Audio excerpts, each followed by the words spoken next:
What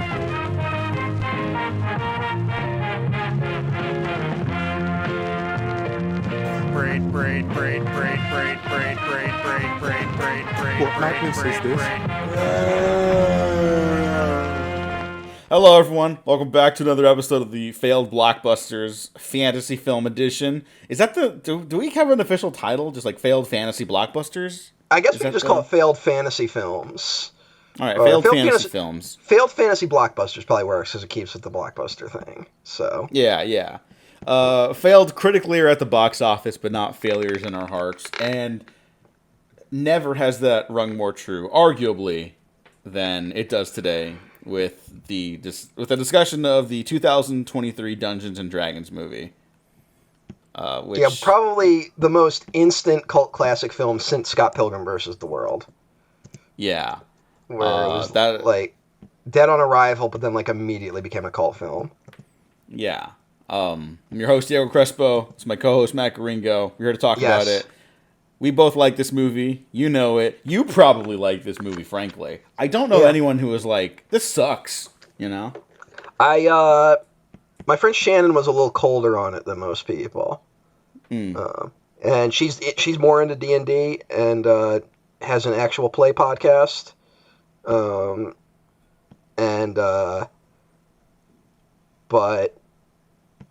I don't know. Most D&D people I know seem to be really into it, so I can't say. But yeah, most people seem to have responded very well to it. I actually think I'm one of the cooler people on it because I only gave it 4 stars. But some people are like really into it.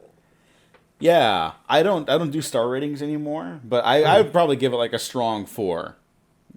Yeah, some people are like 5 stars. This is the most fun I've had at the movies.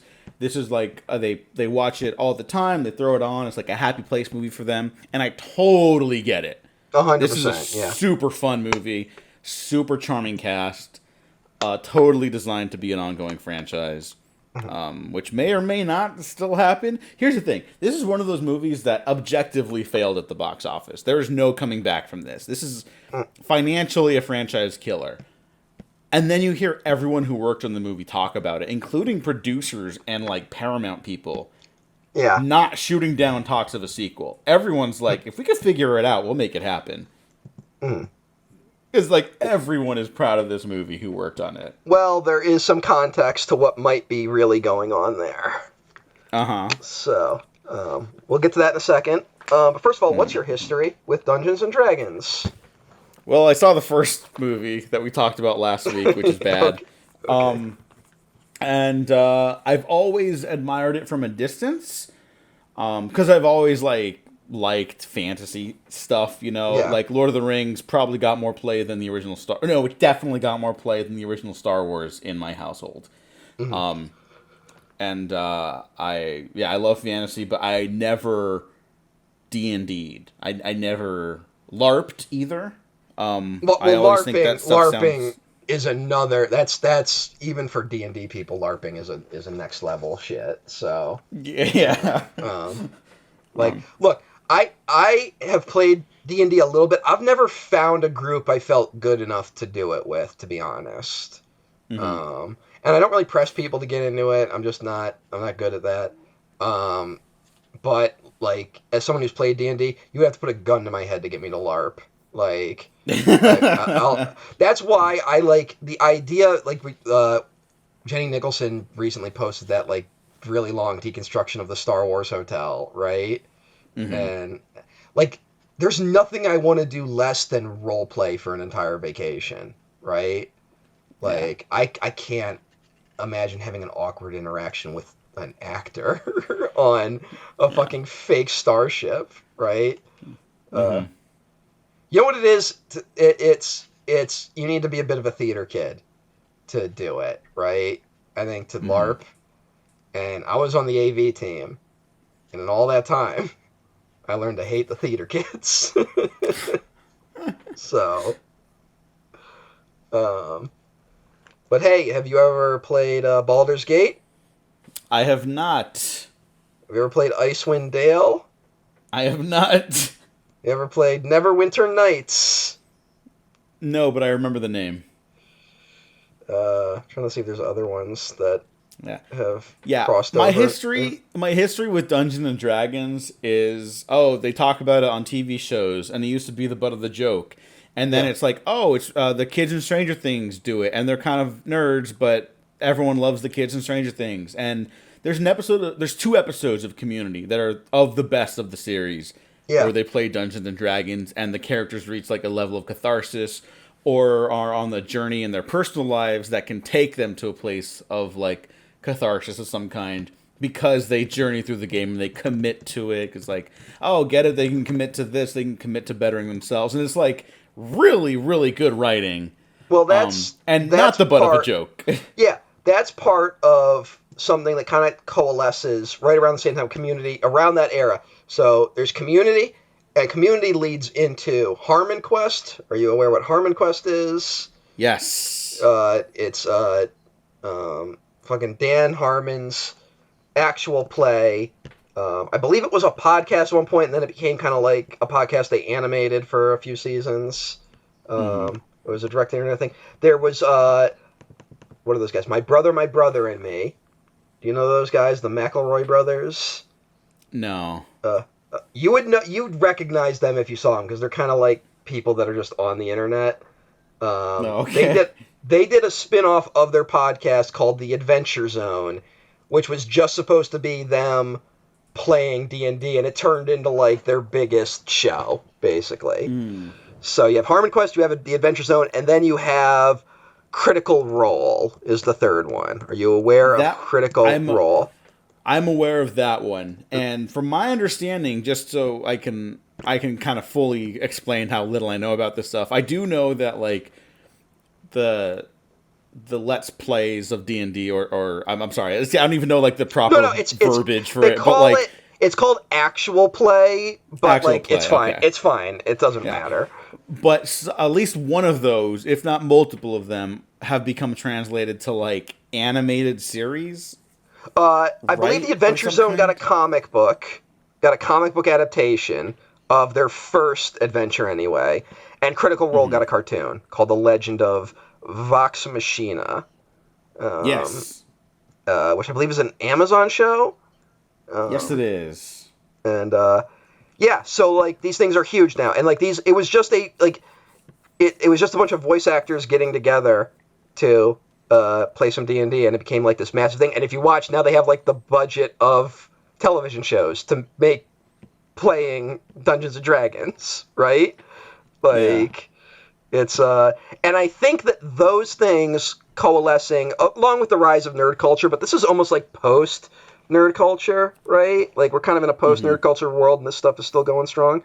I think this showed to a lot of people who maybe were unaware of the like what D&D really is. Like I think again it turns into that nerdy thing of like people being like, well, I rolled a 17, but with my buff it gets this, like, which is like it's like a bunch of nerdy math and stuff, right? Like I think that's the common consensus of it.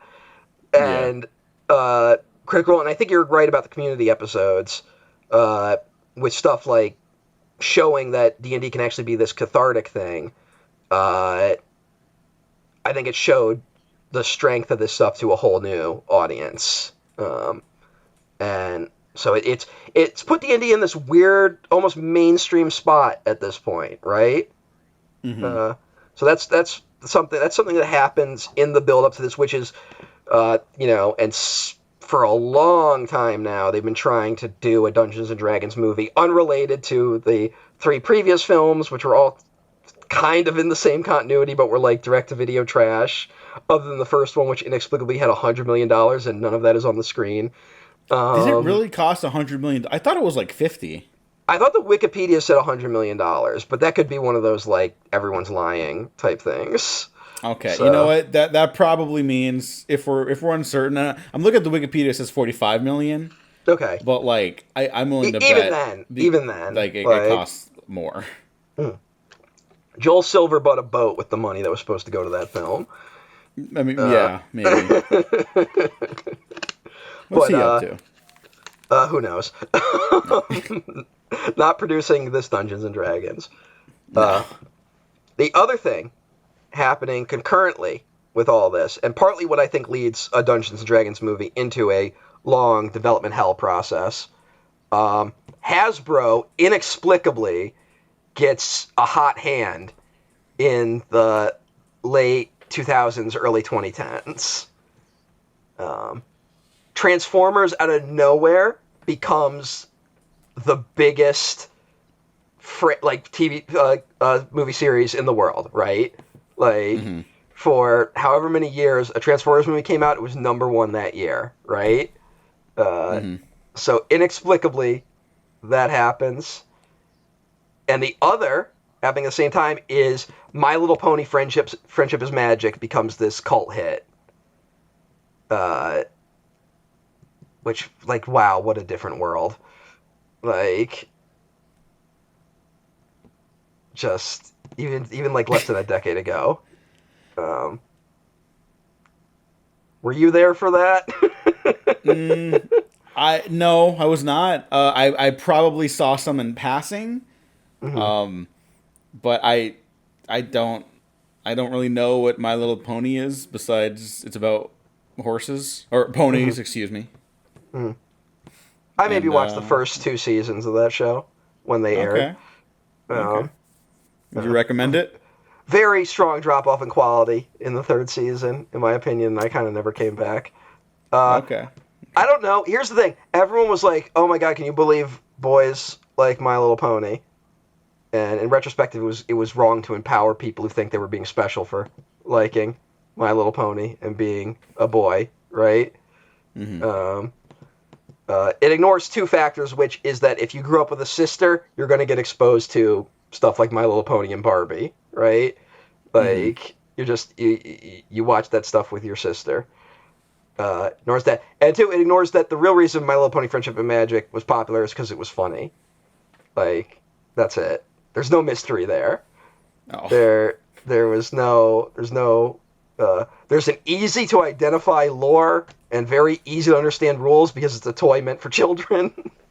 And then it had a lot of comedy that made it work. And then people took it way too seriously. And then everyone hated each other.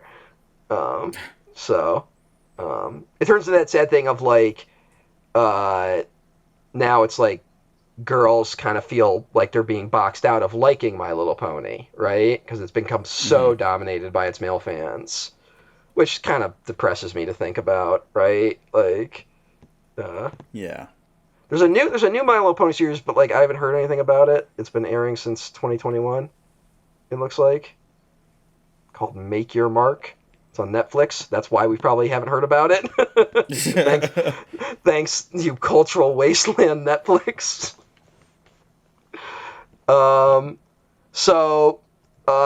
You might remember for a little while, Hasbro was trying to turn everything they had into a franchise, right? They're going to try again, like, now. Yeah. I mean, post Barbie, it's definitely coming again. But they tried G.I. Joe. I believe they're Battleship too. I think Battleship was them. Yeah. There's they also, I think they own Ouija boards. Like, they own the copyright for Ouija, so those Ouija horror movies are theirs. Oh my god. Yeah. They also, I believe they own the toy rights for Power Rangers, and I think they're Star Wars as well, I think. I think they at least had Star Wars until fairly recently. I'm looking at... And you're just saying for the toys, right? Yeah, just the toys. Like, obviously Disney owns Star Wars. Yeah. And among other stuff. I'm looking at... Yeah, like they do the Jurassic Park toys. They're all the Marvel stuff. They have a very close relationship with Disney at this point. Magic the Gathering is under them. That comes with Wizards of the Coast, which Wizards of the Coast was the owner of D&D. They got bought by Hasbro at a certain point. They control a lot of stuff like Dungeons & Dragons, Magic the Gathering, Pokemon, the trading card game they had for a little bit. So you're Hasbro and you're in this weird place where you're trying to make all your intellectual properties more valuable. D&D is more popular than ever. People are now cashing in on your IP, essentially, right? Yeah. Critical Role They're not paying royalties to Hasbro. Hasbro has nothing to do with that animated series they made. So all these people are now making, livings off of this stuff. And maybe, if you're Hasbro, maybe you're looking to get bought out by a company like Disney. And maybe you want to increase your stock portfolio and show that you actually are a very valuable company before you get bought for billions of dollars. That maybe isn't happening now, considering where the finances of the industry is, but they definitely thought it was possible in the early 2020s, right? Mm-hmm. Now I think I want to mention, because so much of Hasbro is tied into Paramount, right? Yeah, there's that, yeah. There's that, but also Skydance is taking over Paramount. And whatever, like, buyouts are bad, not great. People will lose their jobs, unfortunately. And there's no positive to that. But there is a positive to the Skydance people apparently being, like, actively invested in the future of Hollywood as a film industry.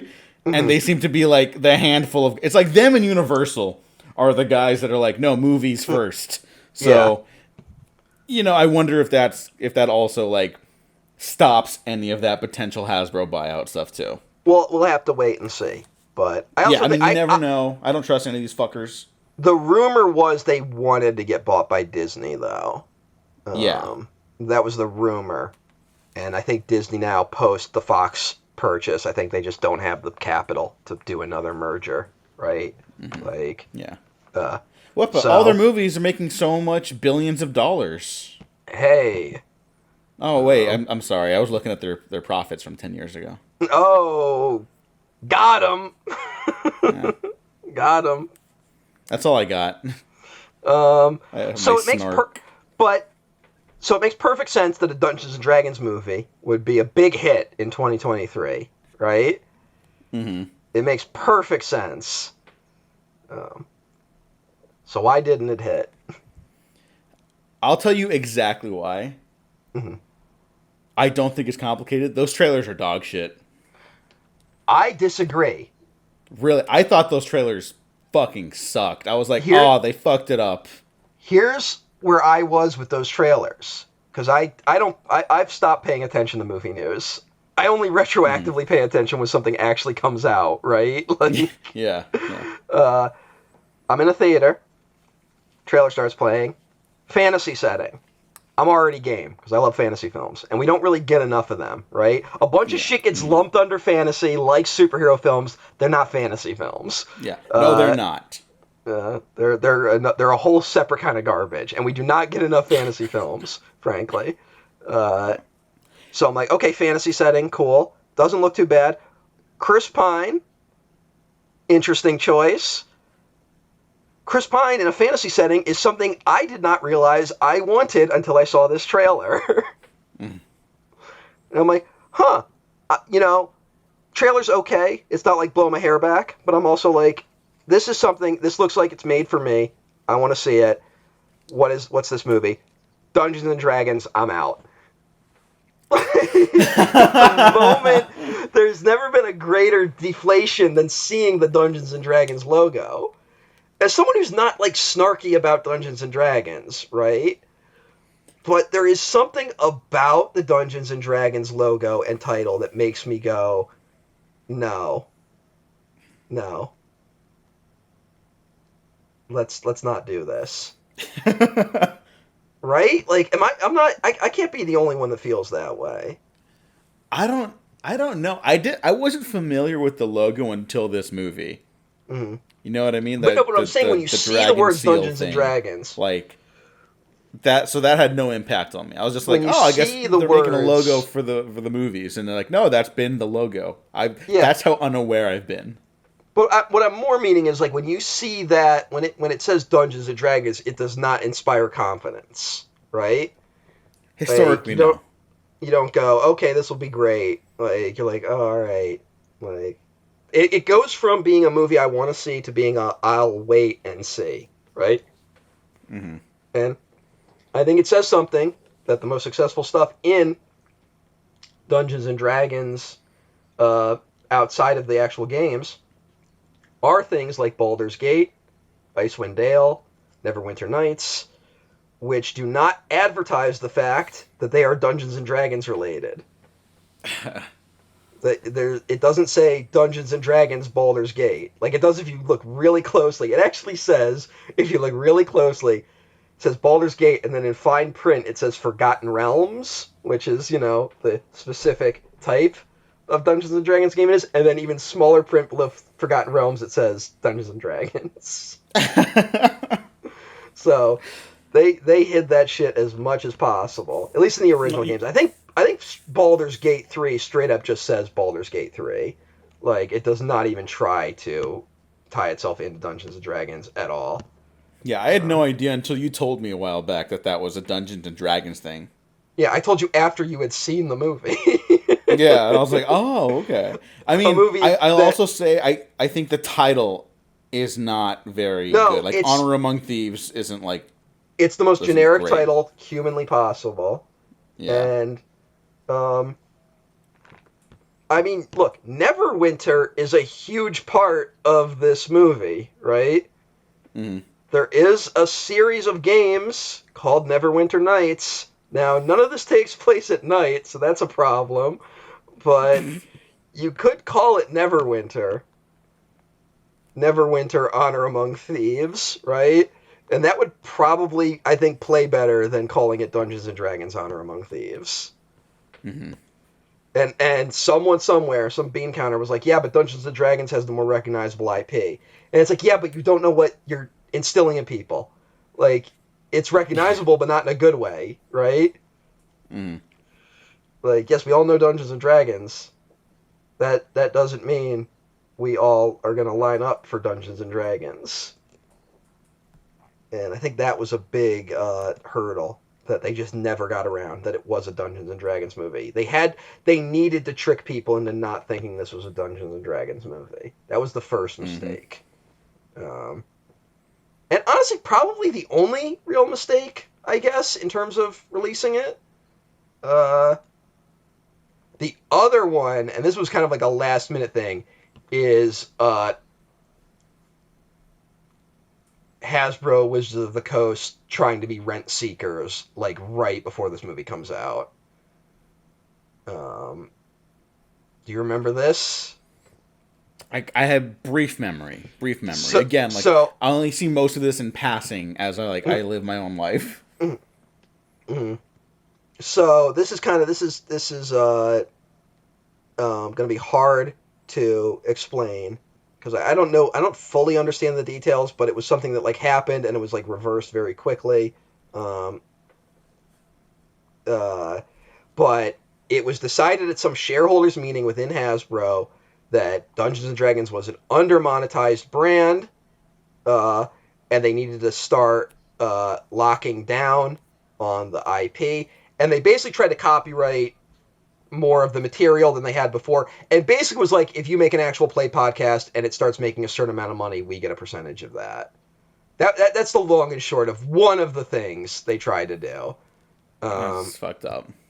And it immediately had a wildly negative response from fans. And honestly, they were on a very shaky legal ground, too, because you can't actually copyright the things they were trying to copyright. And it was really like a bunch of insane shit happened, which included Pinkertons showing up at a Magic the Gathering YouTuber's house because he had cards from an unreleased set that had been accidentally sent to him. So he had to destroy them or face $200,000 fine and risk of imprisonment. Oh my god. Yeah.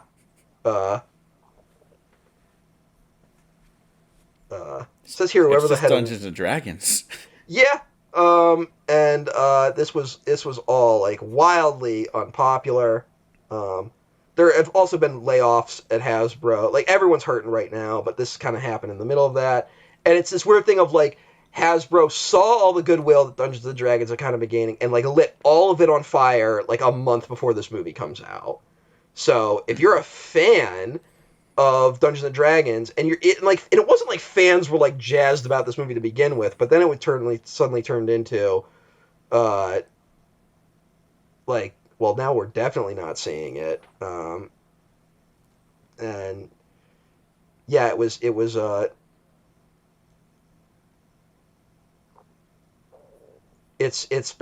been a weird ride, and it's a little concerning to see like what might happen in the future of this. I know like there's so much going on there. And then famously, so like this movie flopped, but what the big story of recent years is Baldur's Gate 3, which was like this crossover success of a video game last year, right? Mm-hmm. Like Yeah. it was huge. Everyone was talking about it. It felt like everyone was playing it for a little bit, even people not into D&D. There was memes. It was all over the place. And people were like, "Man, when the DLC drops, it's going to be crazy." And the people involved had to be like, "We're not doing any DLC." And they're like, "Why?" And it was like, working with Hasbro people, we can't come to terms with the copyright. So not only is there not going to be any DLC, we will not be working on a sequel to Baldur's Gate 3. That's as of right now, fucking crazy. I know. Like right before Baldur's Gate 3 came out, they like canceled a bunch of video games, and then it was like they must have been fucking kicking themselves after that happened. And it sounds like whatever bridge got burned before the actual game came out. So it was like no one expected it to be this huge hit that it was. And but who knows? They're probably sitting back being like, how do we turn Baldur's Gate into Fortnite, right? Like they don't want that's probably what's going on there. But yeah, so it's like we're not getting a Baldur's Gate 4 anytime soon, people. That, I mean, to talk about something I do know about, that seems to be happening with the big IP games a lot. I'm sure people are aware of, like, the Insomniac Spider-Man game leaks. Like, they kind of leaked the DLC. Someone found, like, the Daredevil DLC, like, spot that was, like, kind of unfinished in the game, and I think has since been, like, updated out of the Spider-Man 2 game. And it's slowly come to be revealed. And you can feel this as you're playing it. A game I do really like, Spider-Man 2, that it was kind of not ready. I think it's a very good game. I think especially by the end, it's just like, holy shit, this is why I love Spider-Man type stuff. You can feel it being pulled in directions where, like, well, now you got to give Miles I think it's like the Nike suit because he's got to wear it for the finale, and it's just like, why is that in there? I don't know. And then I'm like, oh, it's these brand deals that maybe some people really, really want in their games, and maybe a company as good as Insomniac is like, we're just trying to tell a story, and maybe stop pulling us in all these different directions. Because there was also that leaked, now canceled rightfully, Spider-Man multiplayer game that they were pitching as like, or they were having pitched to them, I should say. Yeah. As like a Spider-Man Fortnite type thing, where it's going to be like Spider-Man multiverse, and see, you get to play in the Spider-Verse, and it sounds like the worst idea like ever. But the fact that it made it like far, it was just canceled like last year, I think, is very telling and very scary for the quality of these big games, And I'm not someone who games very often anymore. Well, it's sad when you get a game like Spider-Man where you're like, this is good. This is what games should be, right? Like, we don't get enough of these anymore. Because now every game is like some fucking online thing. And then the moment a game like that hits, someone's like, what if we turned it into an online thing? Like, it's just because then it turns into too many eyes are on it, like, and then it's like we can now get more profit out of this thing, and it's all bullshit. Well, I mean, I swear to God, this is actually related to why I think you and I both really like, and a lot of people really like, the Dungeons and Dragons movie, even though it's a franchise movie. Like, this totally just works as like the one and done movie. No, they accidentally you want more. They accidentally gave it to people who knew what they were doing. Yeah, it's for whatever reason, it accidentally got through the gate. It's unfortunate to see. It's just crazy to me that like you're seeing this in a lot. Like, I mean, the Spider-Mans are a good example, and they're doing a Wolverine game, right now, and who knows what that's going to look like by the time it comes out. Like, Yeah, because like them doing it, that sounds good. Now I'm like, oh shit, and then you know? and then when it comes out and it sucks, someone's going to blame wokeness for making the game bad, Yeah, and and and then your games will get worse, and you won't know why. So, yeah. Well, because like also because all these fucking corporations and like the IP stuff, they're like we got to be secretive about everything. Like I think the Daredevil DLC was supposed to come out like this year, and now they're just radio silence because everyone found out about it. You know, and then like there's like the Wolverine. I keep wanting to say Logan. The Wolverine like gameplay footage, like because that game's not coming out for like 5 years or whatever the fuck. Because these games take forever to make now, and that's a whole other problem. But like they're doing like initial tests of like the games and the settings and all that jazz, right? Because that's how you make stuff. And someone's like, well, they're just crouching like Spider-Man. It's like, yeah, it's the same engine. They just started. It's gonna look similar for a second. Like, complain if it's the same game all the way through when it's out. But like, you know, lay off them. Like, don't just fucking shovel this shit aside because it looks a little similar.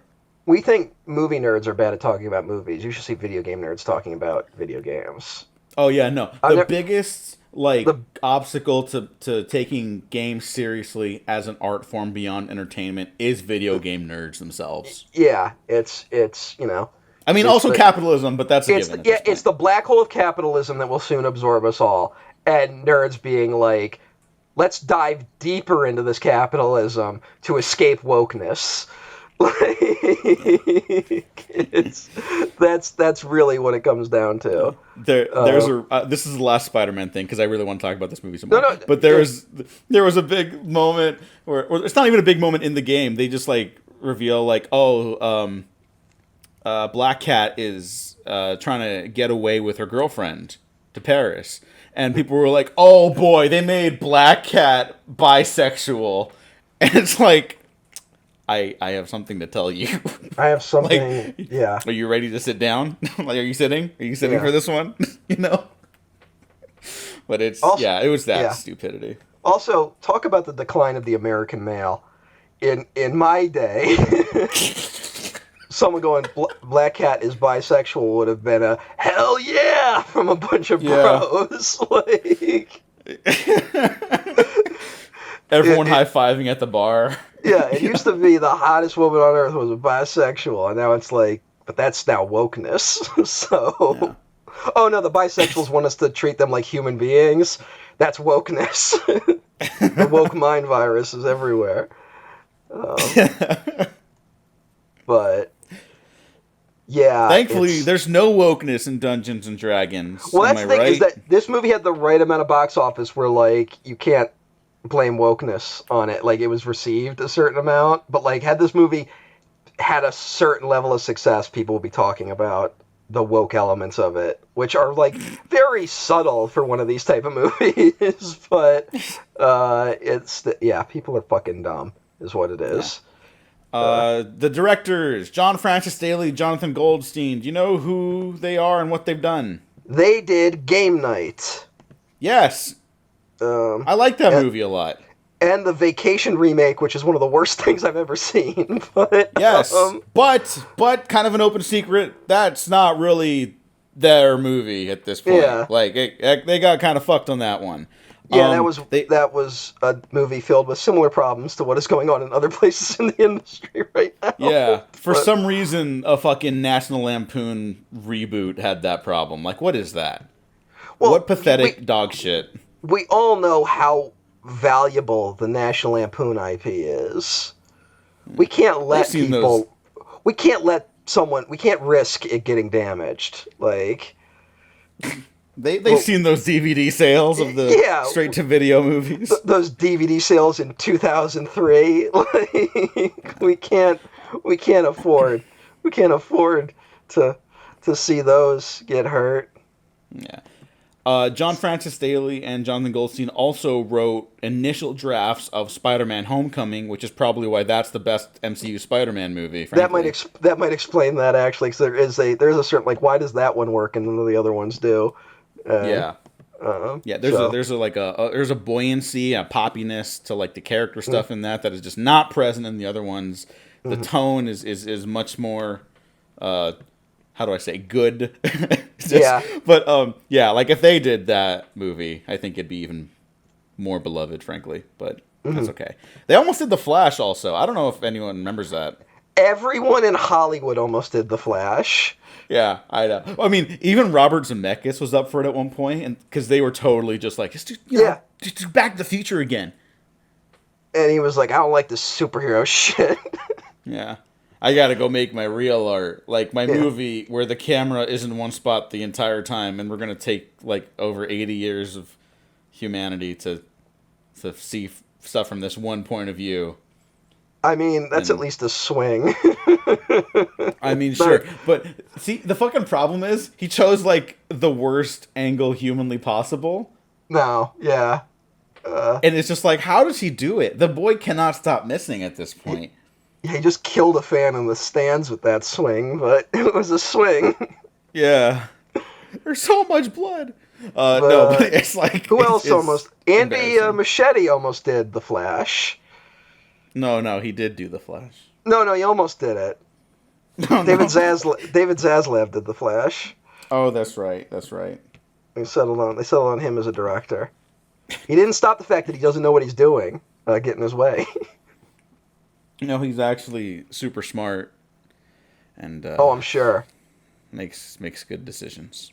I'm so tired. No, but John Francis Daley and Jonathan Goldstein, I like them a lot as directors. I will say, I think some of this movie kind of gets away from them a little bit. I don't think, like, I think Game Night is such a remarkable comedy, partly because it's directed like a David Fincher movie comedy. Yeah. You know, like if David Fincher did a comedy and didn't hate people. Like if David Fincher could actually direct a movie like a human being, and then it would look like Game Night, a good movie. Game Night's like a good version of the movie The Game. Did you ever see The Game? I like The Game.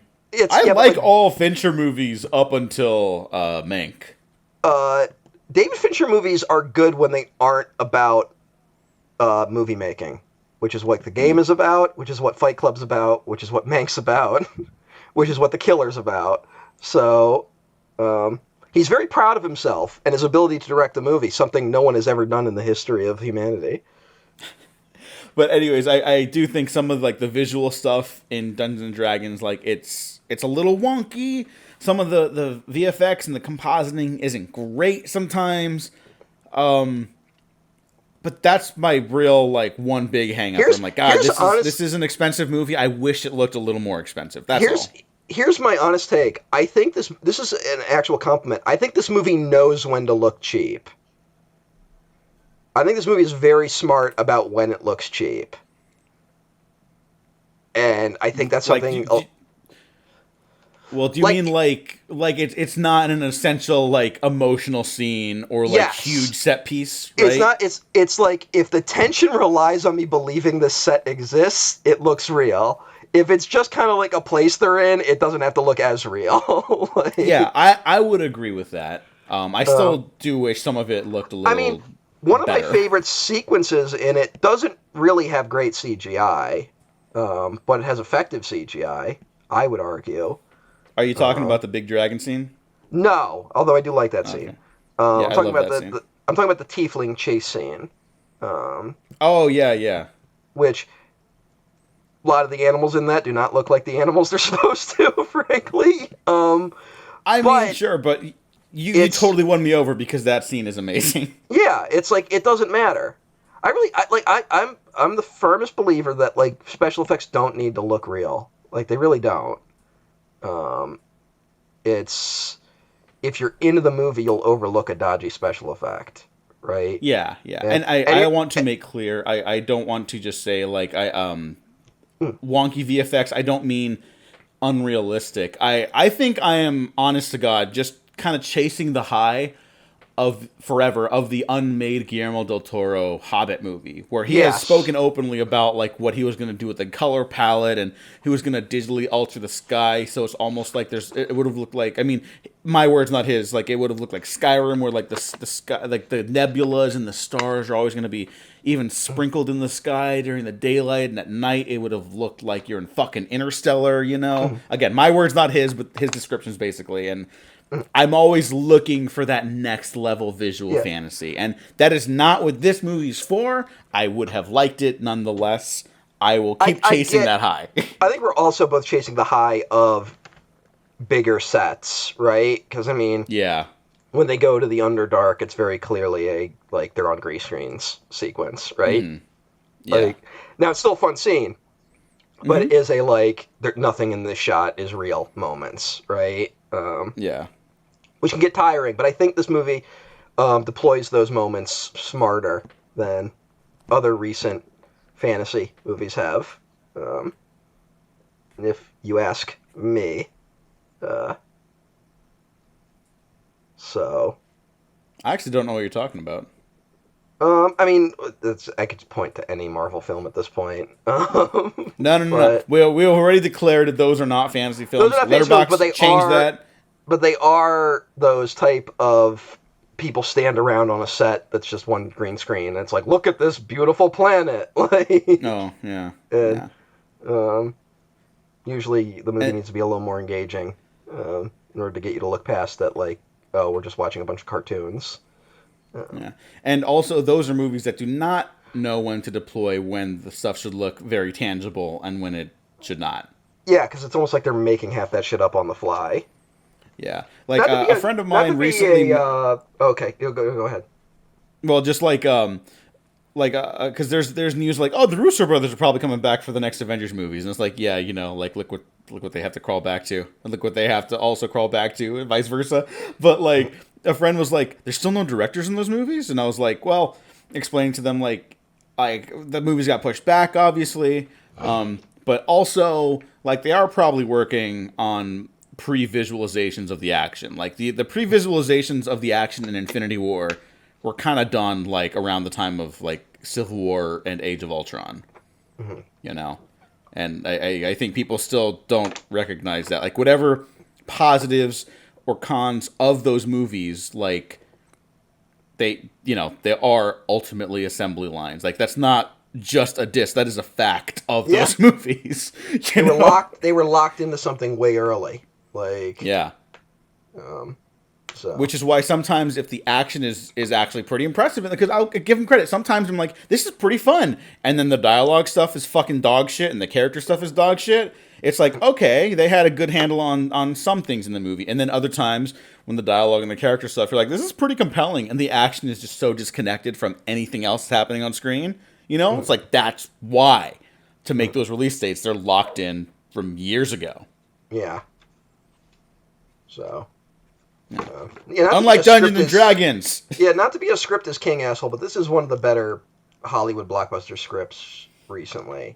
No, I don't think that's a script is king asshole at all. Look, you do want a functional script, unless you're going to direct the fucking shit out of it. It's very smart in how it deploys what information is given when, which is always a challenge when you're doing a fantasy film because your world is so complex, right? We just came off the other Dungeons & Dragons movie, which has, a fucking insane opening monologue of just, the mages are this, the commoners are this, dragons are this, the land is this. And then everything in that movie looks like Morrowind. It's... talk about bad special effects. But, it's... and this, it's... I give them credit for having basically, a 5-minute opening where, we don't get any backstory or details, right? Mm-hmm. It's just purely we watch a guy get brought to the prison and we get to see our characters in the prison for a very brief period, right? Mm-hmm. It's not a ton, it's not being obtuse or anything, but it's interesting that they don't go so many other films. Talk about another movie we like, but I think a big handicap of that movie, Eternals, where it has that opening scroll where it tries to explain to you what the Eternals and the Celestials and the Deviants are in the first 5 minutes, and I think that really handicaps that movie. Whereas I think if they had just trusted the audience to naturally put that stuff together, that movie would work a lot more. Yeah. It's like the worst foot that movie could start on. It's like one of those where I want to do a fan edit, but just take that out. Like, I want to take that out and take out the cliffhanger ending. yes, it's like I don't mind the cliffhanger ending. I do mind the like epilogue cliffhanger ending, like where Patton Oswalt shows up. Like, I mean, I would leave both of those as post-credit scenes and not have Mahershala Ali's Blade voiceover and oh end my credit god, I thing. forgot that. Yeah, that's how long they've been working on Blade. Marvel, Diego and I got a Blade take. Call us. Yeah. We could have Blade done by next week, and we could make it fit all the sets you've already built. I'm telling you, we could do it. We could use all of them for all versions of the movie. Yeah, it's the Roger Corman School of Filmmaking that I genuinely believe we need to have more people like learn with. It's like, you got this, you got this, you got this, go. You got 2 weeks. Yes. Make it work. Let us do it. Yeah. Put us in, coach. But it's one of the, I just really appreciate the opening, and then when we do start getting backstory, the beginnings of it are all character based, right? Mm-hmm. Like, it is not a long monologue about who the Red Wizards are, right? It's like they do enough to be like, the Red Wizards are bad, but we don't get more beyond it, you know? We're not like, well, here's the interpersonal conflicts between the Red Wizards and these other factions. Yeah, because you don't need it. You really don't. And then also, I like the choice. Here's the thing: this movie played better on rewatch than it did when I first saw it. So, like, I'm kind of really excited to talk about it. That the whole backstory sequence of him explaining, like, here's who I am, which is very much a, like, if you're sitting down at a D&D table and you're reading your character sheet, right? Like, this movie has about 3 of those, and they do it well each time, I would say. It's the context, the narrative context of him telling his long backstory is he's stalling for time. So it like justifies it, which I just find like kind of cute, right? Like, when people talk about movies not being fun, I think when people hear fun, they think jokes, right? Which this movie has. This movie definitely is in the like wake of Guardians of the Galaxy, right? It's definitely trying to be a little bit Guardians of the Galaxy, but fantasy. But that's not what I mean by fun, right? It's stuff like this. This is what I mean by fun. Of like, it's the basic way information is told to you is fun. In a setting that is unfamiliar. And so you can just start introducing things that are exciting each time, right? And don't break the world, they add to it. And here's the thing, with big blockbusters like this too, it's like exposition is just gonna kind of happen. Unless you're doing like a Fury Road level like visual storytelling thing, you know? Unless you're God, you're gonna run into a part where you have to exposit some information. Yes. And I think that can actually be a lot of fun. It's how you exposit the information with your characters and actors in the world. Like, it has to be important to the story you're watching and the characters. But, like, how they do it can be very fun and playful. Now, you don't have to be like, here's the obvious, like, you know, again, just the snarky bullshit where, like, oh, here's my tragic backstory, you know, blah, blah, blah, no one cares, blah, blah, blah. Like, you can't have them acknowledge that because then it's not fun. Because then the movie doesn't take itself seriously enough. But it can be fun. Like, I mean, love in disaster movies when people are like running around trying to explain what's happening as papers are flying everywhere and they're trying to explain like, well, here's how you stop this, you gotta do, you know, like, I think that is super fun. No, when you get the right character to do it, it's amazing, right? Like, if you get the right character actor in a disaster movie moment, it's one of the best things ever in cinema, I would argue. Or, you know what? The king of it. One of the best, I just want to throw it out just because you're talking about one of the best is Victor Garber in Titanic when he pulls out the blueprints and he's just like, back and back, there's no stopping it. It's made of iron. I assure you she can. Like, that's an amazing moment in Titanic.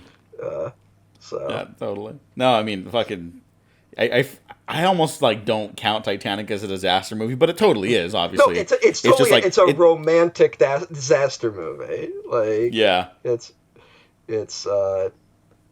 it's one of those. It's a good example of how genres are kind of bullshit because it's like it's totally an action movie, but it's an epic romance. Like Yeah. it's but yeah. No, I when it's done really well, and Chris Pine is just so naturally charismatic. Like Mm-hmm. it feels like right now it's like Chris Pine and Chris Hemsworth are like duking it out for the best Chris. Like Yeah. Yeah. it's because it feels like every couple months one of them drops a movie that goes like, actually he was the best Chris. Actually he was the best Chris. And then Chris Pratt drops something and people go away.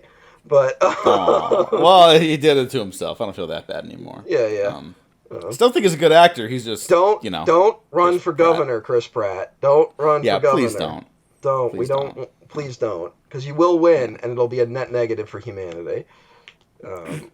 Um, Yeah, but my buddy Matt Curione, he calls us Pine Boys because I've been a Chris Pine is the best Chris in Hollywood for a while. Um, Nothing against him.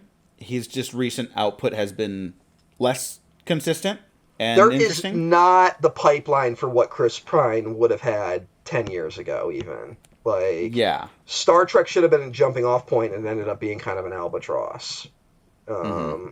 And that's a real shame. Yeah. Although It should. he's committed to directing movies more often. I heard Pool Man is basically a disaster.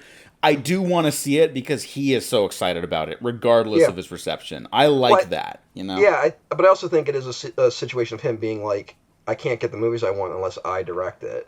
You know, Yeah. like that's bad in my Yeah, opinion. that's Yeah. super fucking stupid. We've talked about that with writers too, where it's like, well, they I can't want to get be. anything made unless they also have to direct it and produce it. And it's like, Jesus Christ, what fucking happened to this world? I want to be so depressed if I see Pullman and it's bad because of the directing, right? Not because I'm Hmm. gonna be like fuck Chris Pine, but just because it's like, oh man, if he could have gotten like the actual support this thing needed, it would have been good, right? Hmm. Um, but that's the other was he was he's technically the like romantic lead in the Wonder Woman movies, and he's great in Yeah. them. And then like Wonder Woman 1984 ended up being like this bomb, uh, like that movie was quietly one of the biggest Hollywood disasters.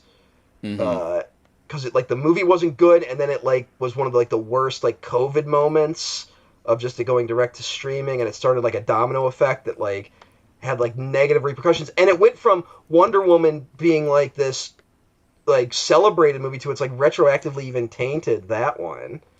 Um, Yeah. it's that's a fall from grace for everyone Yeah. involved. Like Yeah, because now, like, I've always talked about, like, Superman the movie. Like, that is definitive Superman. That is kind of the mark people have to live up to when they tackle any Superman property. Like, it just is. The Raimi Spider-Man trilogy, like, that is gonna be that same, like, North Star for Spider-Man adaptations from here on out, you know?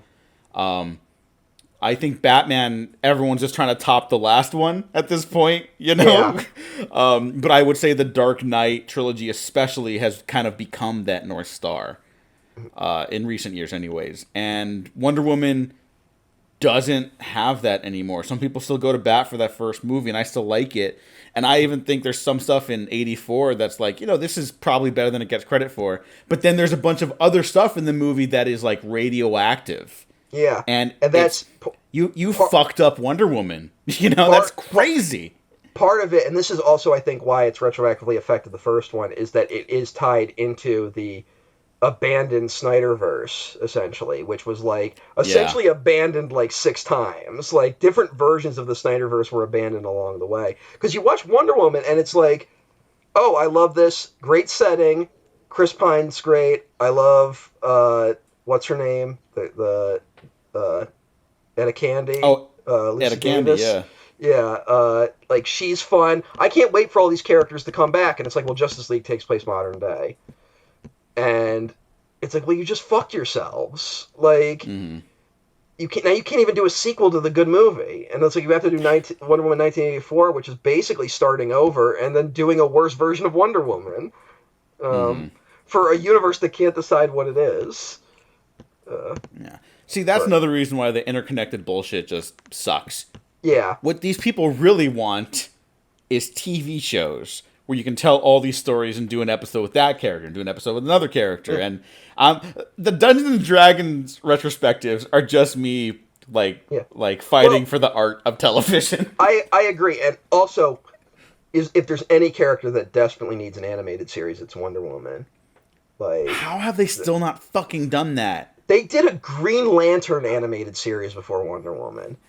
Yeah, which also got canceled, so I'm not saying Wonder Woman would have a better chance, but, like, they gave it a chance. Yeah, they gave fucking Green Lantern a chance. And then didn't even have the Green Lantern kids actually knew in it, which is now the second time they've made that mistake. Yeah. So, because can't have a black lead in a cartoon, I guess. Fucking morons. No, Dumb people everywhere. Yeah. But, yeah, it's a real shame.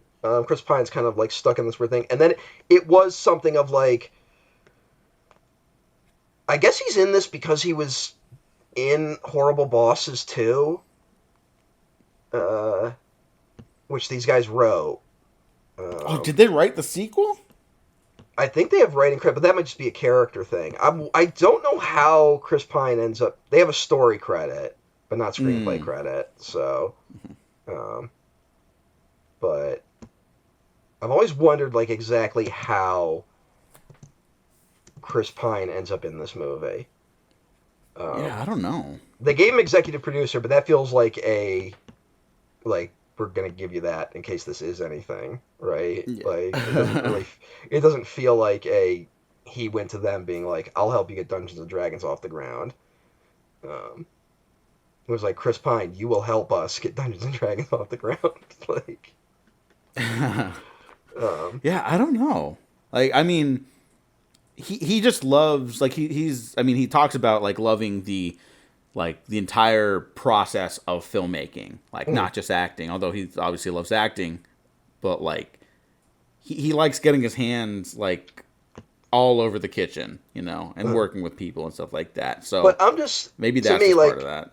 And this isn't like a judge, like, I'm not saying I think deep down that he's like a bad person or something. Like, I'm not saying like, I don't want to, but like, if you're Chris Pine and you were Captain Kirk, right? You were Captain Kirk. You had a run there for a minute, right? You're unstoppable. You're in This Means War, which was kind of a hit for some reason. Because all types of movies used to be able to make money. Yeah. You were Jack Frost in Rise of the Guardians. That movie didn't make any money, but, like, girls loved that Jack Frost. I remember Tumblr. Yeah. Oh, trust me, I remember Tumblr. You were in Into the Woods. You were up in movies. Yeah, and then you have this run, Your Finest Hour, Hell or High Water, Star Trek Beyond, which wasn't anyone's fault, but, like, didn't do well. You got a moment there. Then your Wonder Woman, which is like, okay, biggest thing ever. Great. And then stuff kind of slows down really quickly because the industry changes really quickly. Then your agent comes to you and goes, here's a Dungeons and Dragons script. How do you not just go, fuck you? Like, I'm not, like, trying to be, like... No, I get what you're saying. Yeah, I don't know. It's not like Chris Pine was one of those guys where, like, he's like, oh, he's a handsome guy, but he was secretly, like, a huge D&D fan or something like that. Like, there's a few guys out there like that, you know? Or, what's his fuck? Superman. What's his name? Henry Cavill. Where it's like, he was kind of just, like, going, like, yeah, I really like Warhammer. And he said that enough times that they were like, let's put him in the Warhammer thing. You know, it's not like there's that for Chris Pine. I doubt Chris Pine knows anything about D&D, which isn't a judgment call. These actors don't need to know these things, right? I'm not trying to be like, he's like, he's not, I'm not trying to be like, fake fan. I'm just like... Yeah, I know what you mean, yeah. Like just how does that happen? And I gotta say that, like, you know, like how some theaters started doing that thing where it was like, this is Regal Cinema with the cast of whatever, and we want to thank you for coming out to the movies. And there was a couple of these with Dungeons and Dragons in the cast, and God, I don't think I've ever seen what looks stronger like a cast being held at gunpoint than in those brief ads. Like, it's to me it's just surprising, and it ends up and I also don't know how you jump to, you know, who we should, like, if I was making the Dungeons and Dragons movie, I'd be like, we can't even ask Chris Pine. Like, Chris Pine will show up to he'll show up well, it's not even that, it's just like I would just suddenly revert back to being in high school and be like, he'll throw me in a locker if we come to him with the Dungeons and Dragons movie. He's the popular kid. Like, we can't ask him to join our D&D session. Like, so that, to me, that's just, it's one of the surprising things about this movie, and then doubly so that it works. Now, do you also find it maybe not as surprising, but surprising that Michelle Rodriguez is also in this? Because to me, you know, people talk about iPhone face, like, oh, that person knows what an iPhone is. Don't put them in a period piece. Michelle Rodriguez does not read fantasy to me. I think she totally works in this. Yeah, she doesn't read fantasy. She reads like she's gonna pull a gun on you at any moment, like. Which is maybe why it's perfect that she's a barbarian in this. Yes, or like she's gonna like be like, all right, my car's parked over here. Like, there's something about, like, she doesn't look like she's in a fantasy setting. But yeah, she also works really well. But also, I think that's just an underestimation of Michelle Rodriguez. I think she has more range than just a lot of people give her credit for. Yeah. If it's one of those where, like, yeah, she feels modern in a way that's, like, conflicts with something like Dungeons and Dragons, but also it makes an odd amount of sense for her to be in Dungeons and Dragons. Like, she should have been doing 20 Dungeons and Dragons movies by this point. Like, if you told me there was, like, a direct-to-DVD Barbarian series that she was in, and there's, like, 7 of them, I'd be like, yeah, that tracks. Like, and not as, like, an insult. It just feels like she would be in, like, nerdy shit, even if she's kind of a little modern, you know? Mm-hmm. I think it is the cred of she's in Fast and Furious and Resident Evil, right? Like, yeah, I think that cred, and she was on Lost, which a show people watched. Yeah, it's my favorite show of all time, but whatever. The Lost fans were going ape shit on Twitter recently. Like, wait, why?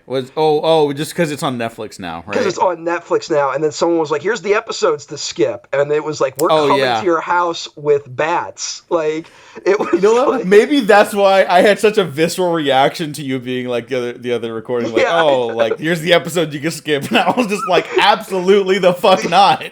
Yeah, I was talking about Doctor Who. Like, I get it with Lost. You came in hard on me. Like, it was just...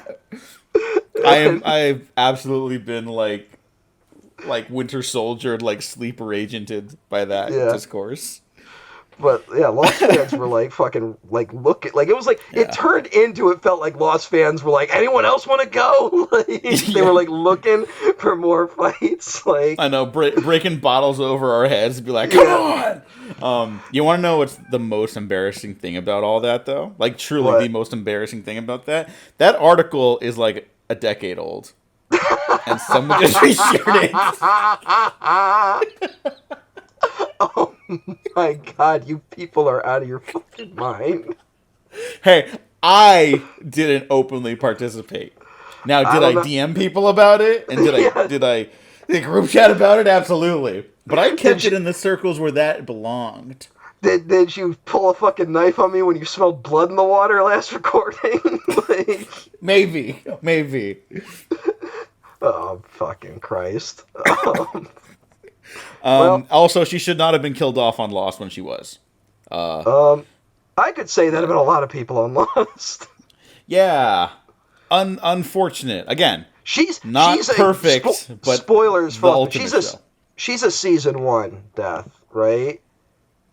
No. So she pops up with the survivors that pop up in season 2 from the tail side of the plane, the tail end of the plane. There's a handful of them that get added to the cast. Yeah.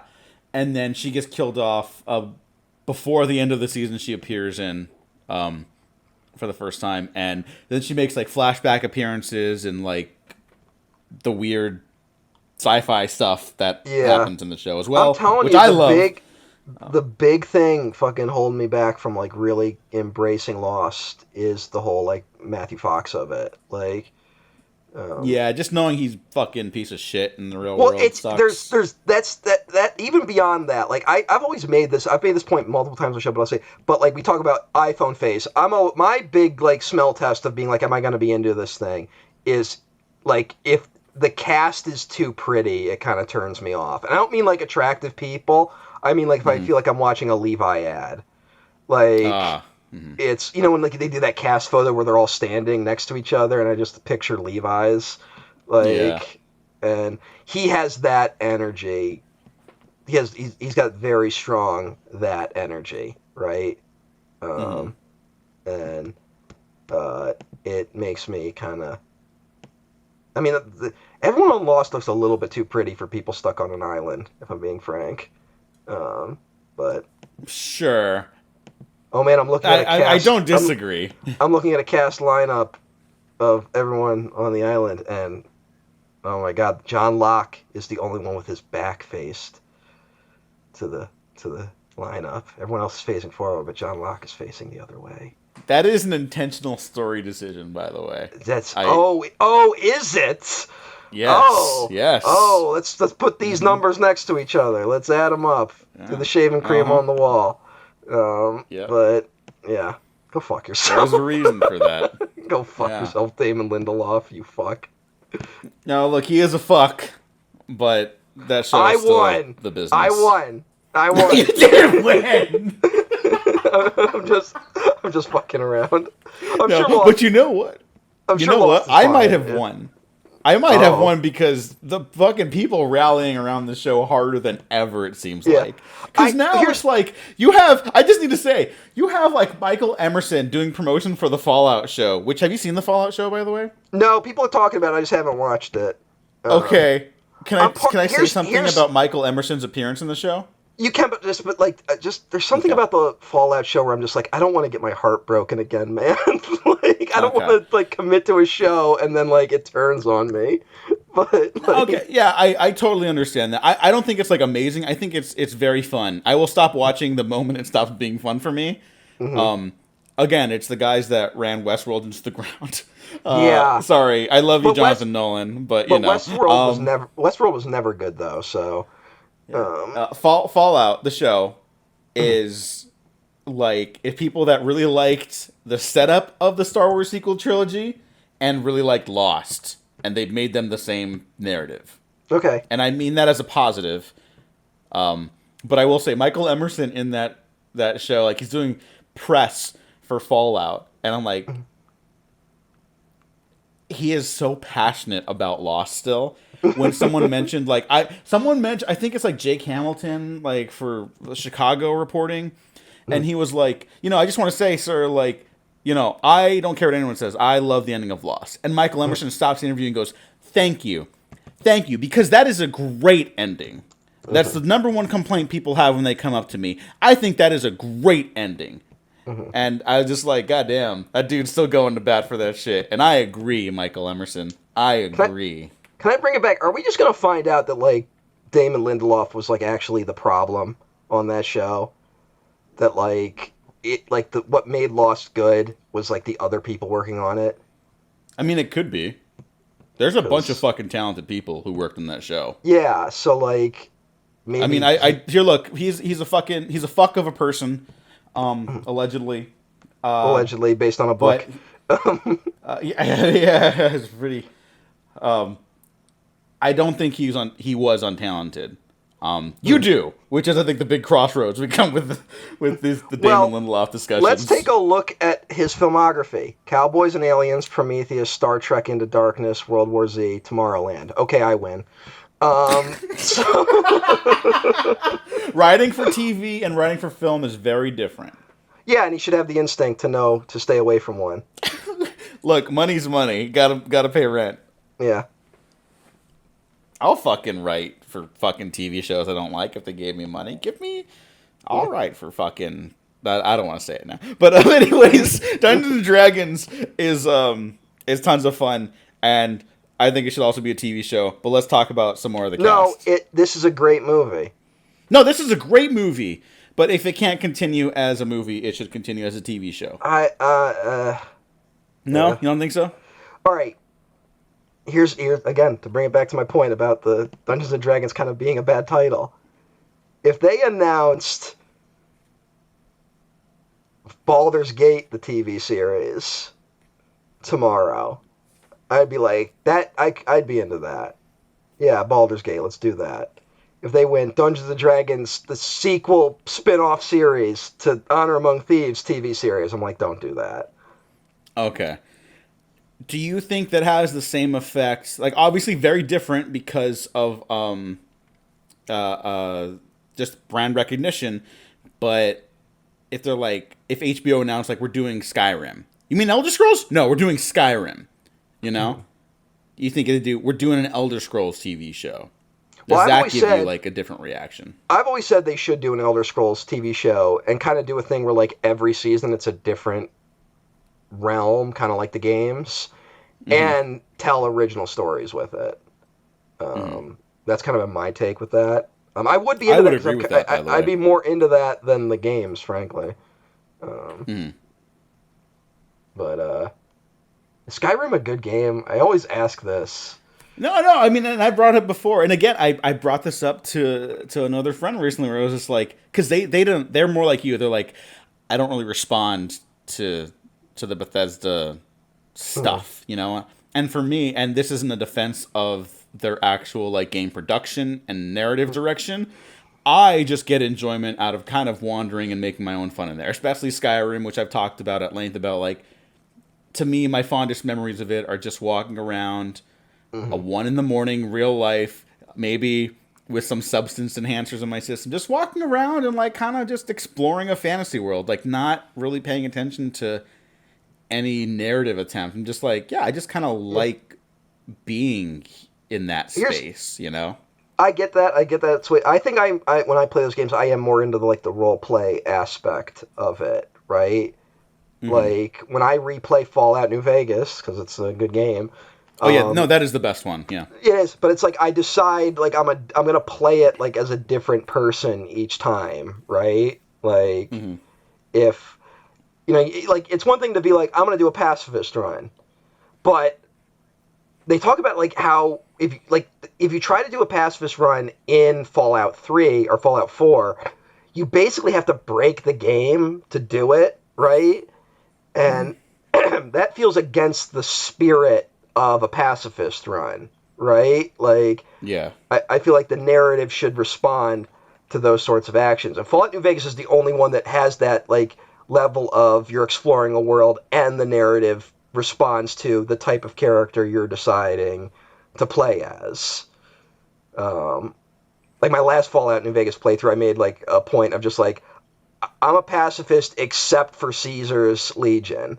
So, like, anytime I come across a member of Caesar's Legion, I kill them. Like, and the narrative world of that game reacts to you that way, and that's what I'm looking for more, which I feel is absent from most of the Bethesda games. No, I mean, you're totally right. It's almost like I appreciate the handicaps of the development teams at Bethesda when they make something like a Skyrim, you know. Now, if they did the same thing again with the next Elder Scrolls, I probably wouldn't respond to it. But I also don't have the time I did over 10 years ago now to be able to do that. You know what I mean? So, I don't know. Getting a little nostalgic now. We should move on. No. Getting a little... No, but oh my god, I wish I could spend 17,000 hours playing a dumb game. Well, all right. Well, to answer your question about Bethesda doing it again, let's check in on Starfield and how that's doing. Oh my god. I mean, you brought up Wonder Woman 84 as, like, secretly one of the biggest disasters in that industry. Is Starfield one of the biggest disasters in the game industry, but like slowly revealed to be that. I Because mean, like I think it made money kind of, but also like no one's playing it anymore. Yeah, like they just stopped. It was talked about the week it came out and then was gone. Yeah, like and the modding community said we were gonna do all these like mods for like our own planets and stuff, but we just didn't feel like there was enough of an audience for it. The modding community said there wasn't enough of an audience for it. Mm-hmm. And it had the misfortune of coming out. Let me look at the exact month. Yeah, 1 month after Baldur's Gate 3. Which Baldur's Gate 3 do it. just ate its lunch in terms of a role-playing game. Like, so, you done fucked up, Bethesda. Yeah. You better be getting your shit together for fucking Elder Scrolls 4. You guys aren't going to be around much longer. I know. Seriously. That might be their last, like, chance. Yeah. Well, here's the thing. ZeniMax owns them. ZeniMax will probably just restructure Bethesda. Like, because they're not letting those IPs go. But, but maybe, it'd be really funny if they're like, all right, we're doing it. We're doing an Elder Scrolls movie.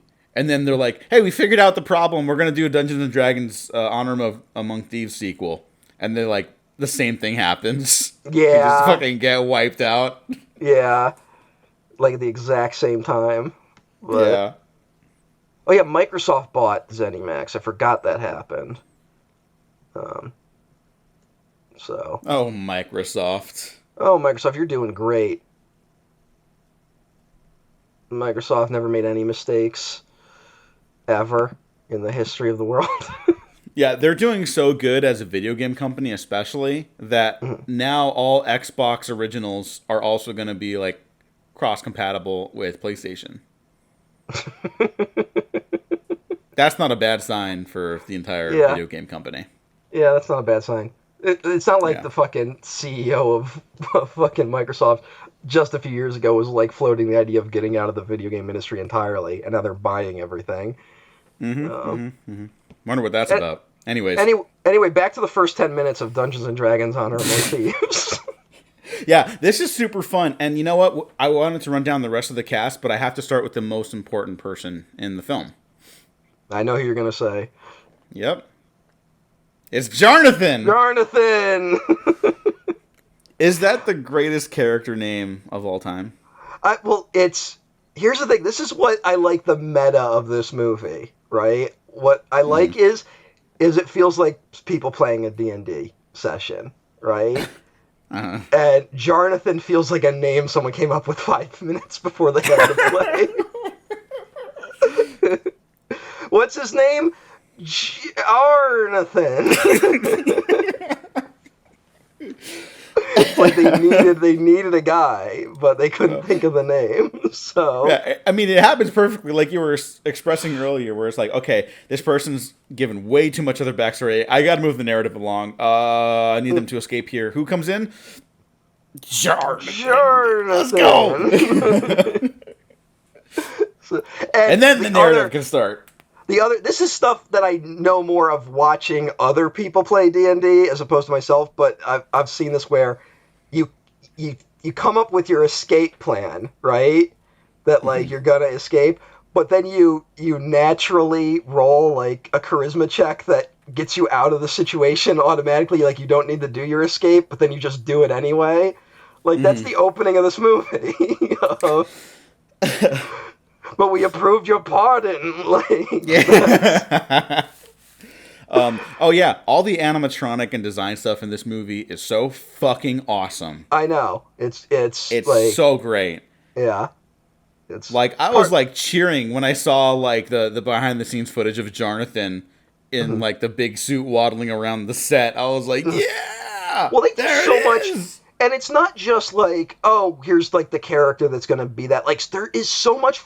There are so many background characters that are just animatronics. Like, I was so impressed with that. Like, especially when they first get to the prison, there's so many shots that are like, blink and you miss it, of like people either in like a ton of makeup or animatronics in cells. Like, that they could have very easily done a very like cheap CGI version of it, right? And they went the extra mile to like put actual people in those things. And That really impresses me. Um, but yeah, Jonathan is probably the moment I think everyone's like, okay, I'm on board with this movie. Yeah. Like, if Jonathan doesn't like win you over, I know it's gonna sound insane if you haven't seen the movie and then you watch it and you're like, that's it. But I'm just like, if you're not into the movie by Jonathan, then you're probably not gonna vibe with the rest of the film. Like, Yeah. Yeah. he's kind of the symbolic of what it is. Yeah. I will say though, like you mentioned, like the meta-ness and like the jokiness of it, which is like they don't deflate the drama. I do actually think like it's well written enough that the drama actually like plays. Like I do want Yeah, them to like succeed. I'm not just in it because they're funny like cast people to watch. yeah. It does a better job melding the comedy and the drama than Guardians 3 did. I would agree with that. Even though I prefer that movie. Fucking got him. I'd watch this movie any day of the week over Guardians 3. Well, I can't watch that movie on a regular basis because it turns me into a dehydrated mess. Yeah, that's a really good thing for Guardians of the Galaxy 3 to do. Oh, look, I'm just saying. Look. I think it's good. It's fucking heavy. Yeah, unnecessarily so. If I showed you video of a puppy getting beaten up, you'd cry too. I hope I never have to see that. Jesus. Yeah, and that's why I'll never watch Guardians 3 again. Well, look, but by the end, I found it very healing. So yeah, it works. I got to the end of that movie and I was like, why did any of that happen? But all of that was unnecessary. I disagree. But we're going to talk about Dungeons and Dragons. The real trilogy is Guardians, Guardians 2, Dungeons and Dragons: Honor Among Thieves. It would be funny if like Michael Mann agreed with you because he did shit talk the third one because he did like the first two Guardians. He's like, yeah, those are like really well done movies, and like he praised them, and he's like, less so the third one. And I was like, whoa. He knows what up, but I think we talked about that in the in one of our episodes where I'm like, he probably said that because he didn't watch Endgame. It was probably the fuck happened. Like, yeah, he's like, what do you mean? What they never meet Gamora's dad? And they're like, no, dad. They met him. She dies, but like, she dies. Fuck? It gets revived between films. Seems like you'd show that. Yeah. You dumb fuck. I know. Imagine Michael Mann meeting Kevin Feige. Oh my god. He would break him. It's like the opposite of the coffee scene in Heat. Yeah. Like, oh, we have nothing in common.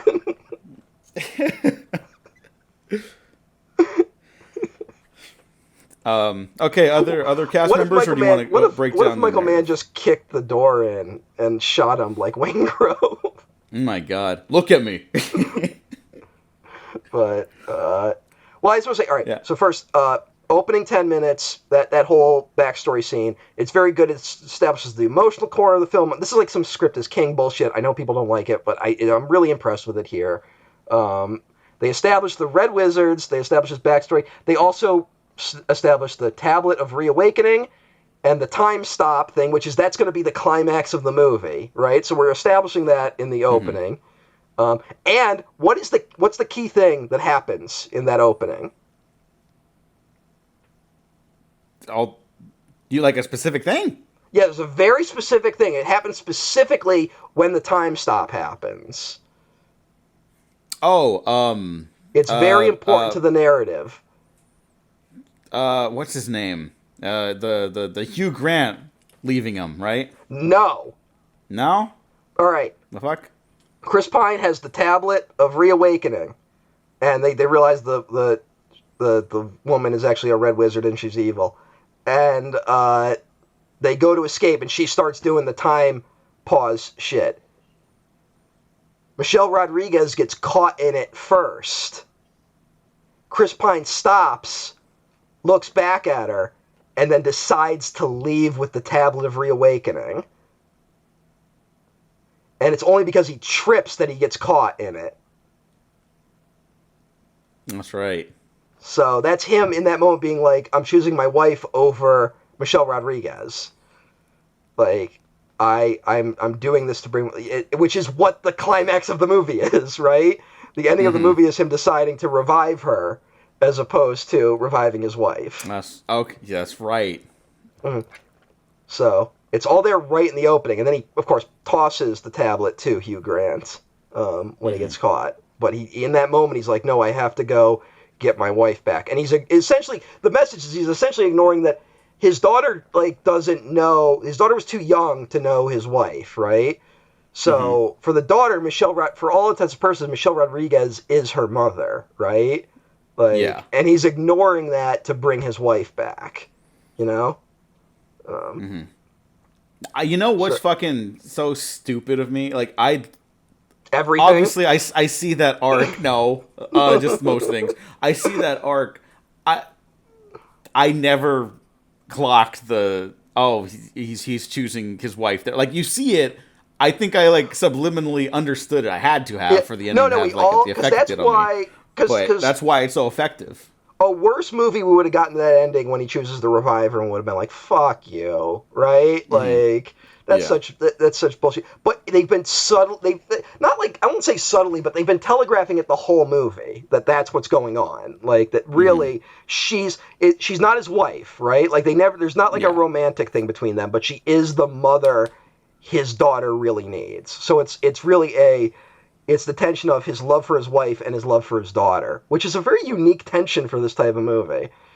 Yeah, it is. I'm surprised. I bet they fucking had battles about so he's going to end up with Michelle Rodriguez. And it's no, that's not their relationship. That is not their dynamic. They are an unorthodox found family unit. And the new characters that they add to the group, obviously, as well. But, as a thief, he has to... a thief is inherently, a greedy concept, right? They're taking...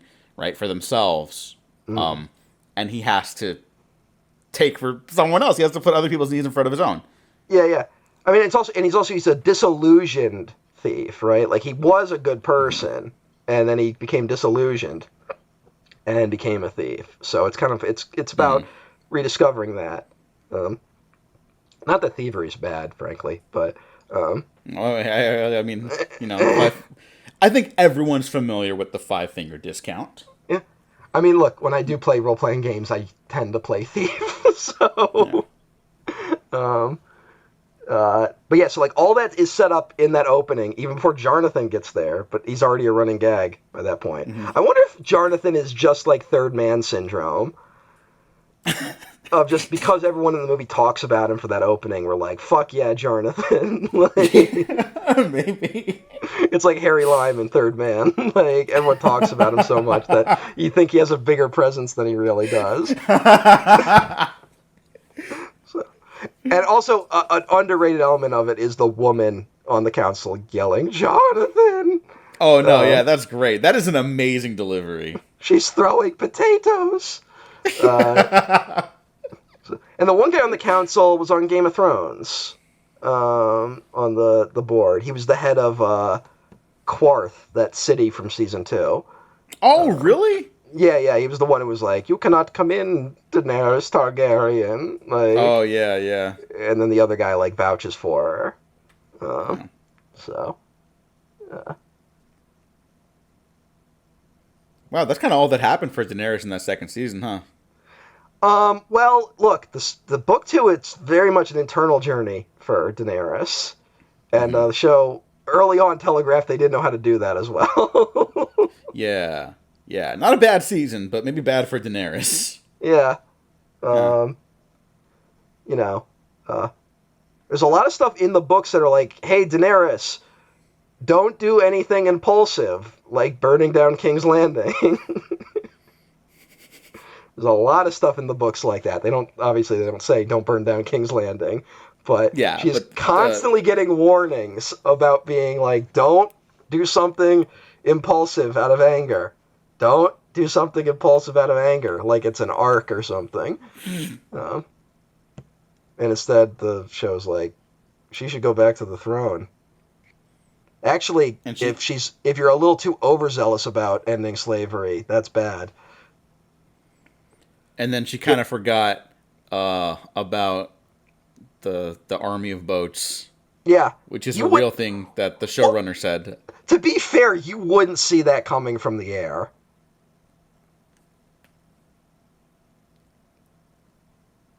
It was over before it started, like those last couple seasons, is what I'm saying.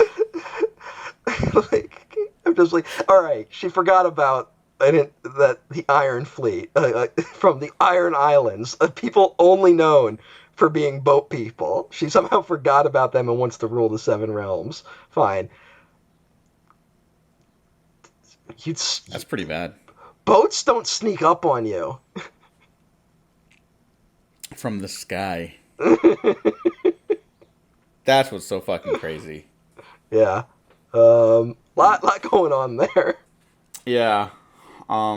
She less looks at going the red on here, but it's better for it. She looks at the Red Keep, and then she's like, you know what? It'd be a good idea to burn King's Landing down.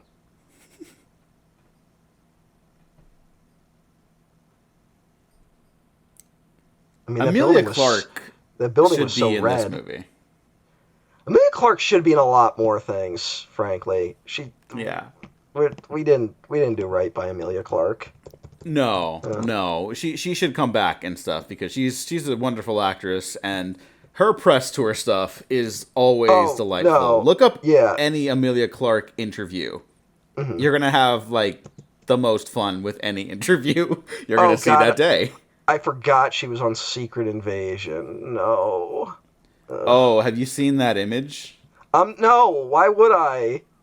Okay, well, there's an image because I guess I haven't seen. I'm not fucking doing that, right? I'm not watching those shows. I've never been able to finish a single show. But to my credit, I've only tried to watch WandaVision and Falcon and Winter Soldier.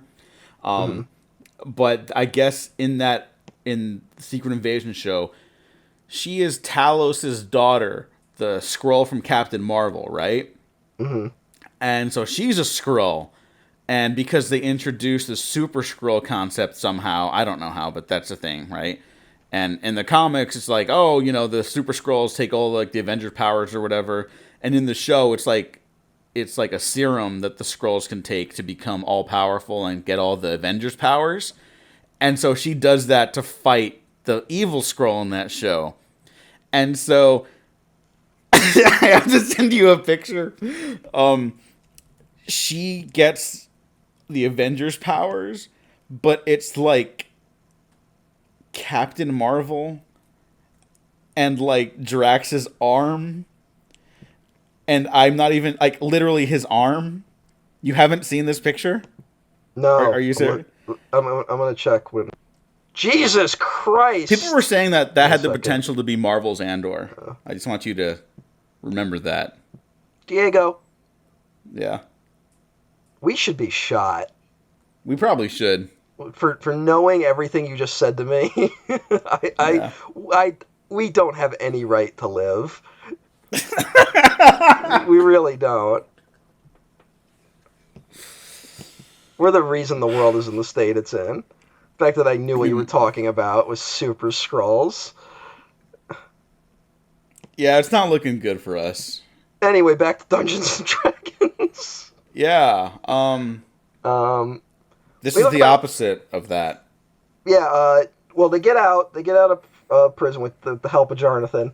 Not that he was a very willing participant in the escape. I think I like birds. I think I'm starting to turn into a bird watcher. Oh, that's why you like JARNATHAN? Yeah. So I'm like, JARNATHAN seems fun. Yeah, I like birds.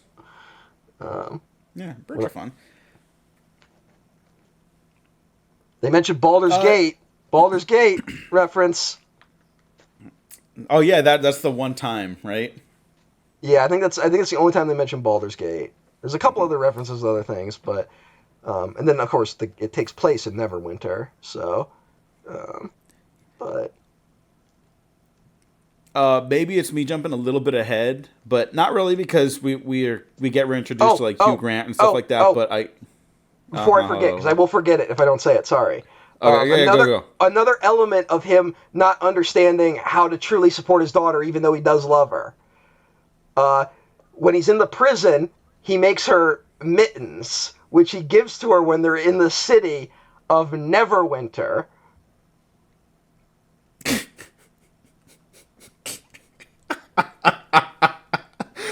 That's good. So yeah. No, yeah, yeah. It's a cute little thing. It's like he loves her. He loves her, right? He made her those mittens. That's a very loving gesture. Have zero help in Neverwinter. Yeah. It's kind of known. That little it's known things like for its that. lack of winter.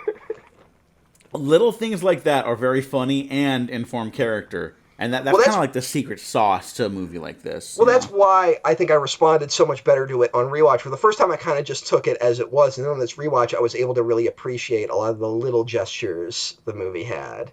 Because I kind of did treat it kind of like, okay, it's like, yeah, it's funny and jokey, and it hits all the beats. It does very well. It's a type of movie we don't get enough of, blah, blah, blah. Like, I liked it, but I didn't love it, and I think I loved it on rewatch. So, just want to throw that out there. No, I get why. I really like the movie too. But now I think I'd say I love it. Yeah. Now when we get to Neverwinter, that's when we get Hugh Grant kind of going off. So notoriously chill and cool Hugh Grant, who I do love like as an actor. And there's a great interview at like one of the red carpets where he's just like the interviewer is very much like the influencer type. They're not an influencer themselves, but they're like talking like that. And this is a man who went to fucking like to work on his craft for like 50. He doesn't have fucking time for this shit. And they're just not clicking. And it was pretty great. Now it sucks that he kind of sucks, but whatever. He's delightful when he's a villain. He is a hoot. He has said, I swear to God, his best performance he thinks is in Paddington 2. I'm not going to disagree. Yeah. That is a genuinely great performance. And he's obviously a villain here. Like, from the get-go. It's like, okay, he's going to be like the surprise reveal. And it doesn't matter that it's kind of obvious. Yeah. Like, because they get it out of the way in the first act also. It's not a late game reveal. It's like, no, this is the thing they got to overcome. Because it's also, like, part of Chris Pine's character's, like, past. It's the very thing he has to, like, let go of and overcome, you know? That's the person who is untrustworthy. Like he let himself kind of get involved with in his worst era of his life, right? When he kind of gave up on life in a way. And it's like, it's very simple, but it's very effective. And a lot of stuff can't do basic setup and payoff like that anymore. So I appreciate it even more. I don't want to skip over anything, so feel free to hop back in. But I do just want to say, like, from there on out, when they do like the reassembly of the team, or assembly of new team, because I think the Tiefling is like a newer character. Yeah, the Tiefling's new because Simon the Sorcerer knows her.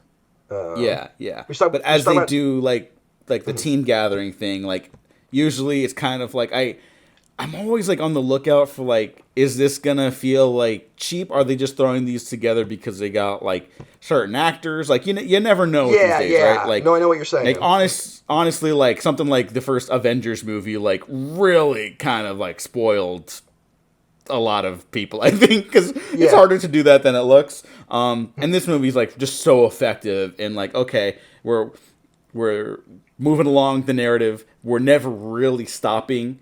We're just like you feel the snowball of the narrative build constantly, and I just remain very impressed by that. It never felt like start and go. No, I agree. Since you got to him, so Justin Smith's the next guy they go get. I'm trying. What was he in before this? He was in Fallen Kingdom. Fallen Kingdom. Detective Pikachu. Oh well. He really got his start on The Get Down on Netflix, the Baz Luhrmann produced show. Yeah, the show that like lasted like 11 episodes, and then everyone was like, no. It cost too much money, but I really liked that show, and I think it was like one of the few shows that I would say has great like cinematic direction. And, obviously that's the Baz Luhrmann thing. But yeah, he's great on that show, and now he seems to be blowing up. Blowing up this year thanks to I Saw the TV Glow. Which is my favorite movie of the year. I still haven't seen it. I'll watch it soon. I think I'm gonna watch. I'll watch Long Legs, and then I'll watch I Saw the TV Glow, because I feel like it might be unfair to Long Legs to watch what people are saying is the best movie of the year first. So I mean, some people are saying Longlegs is the best movie of the year. I liked it. I wouldn't agree with that. Yeah. Well, that's the thing. My dad called me out and people said, like, people saying it might get a Best Picture nomination. And I don't know about that. I'm like, what? What people are you talking to, man? Well, that's what's weird. He's talking to his drinking buddies. He's not talking to film Twitter. So whoa, that is genuinely like interesting to me. He called That's me up crazy. about seeing the movie. So whoa, yeah. So I've already said we're seeing it tomorrow, and I'm like, you can't get mad at me if it's fucked up. You can't get mad at me. This was your choice. So. So Simon the Sorcerer. That'll be fun. Simon the Sorcerer lacks confidence.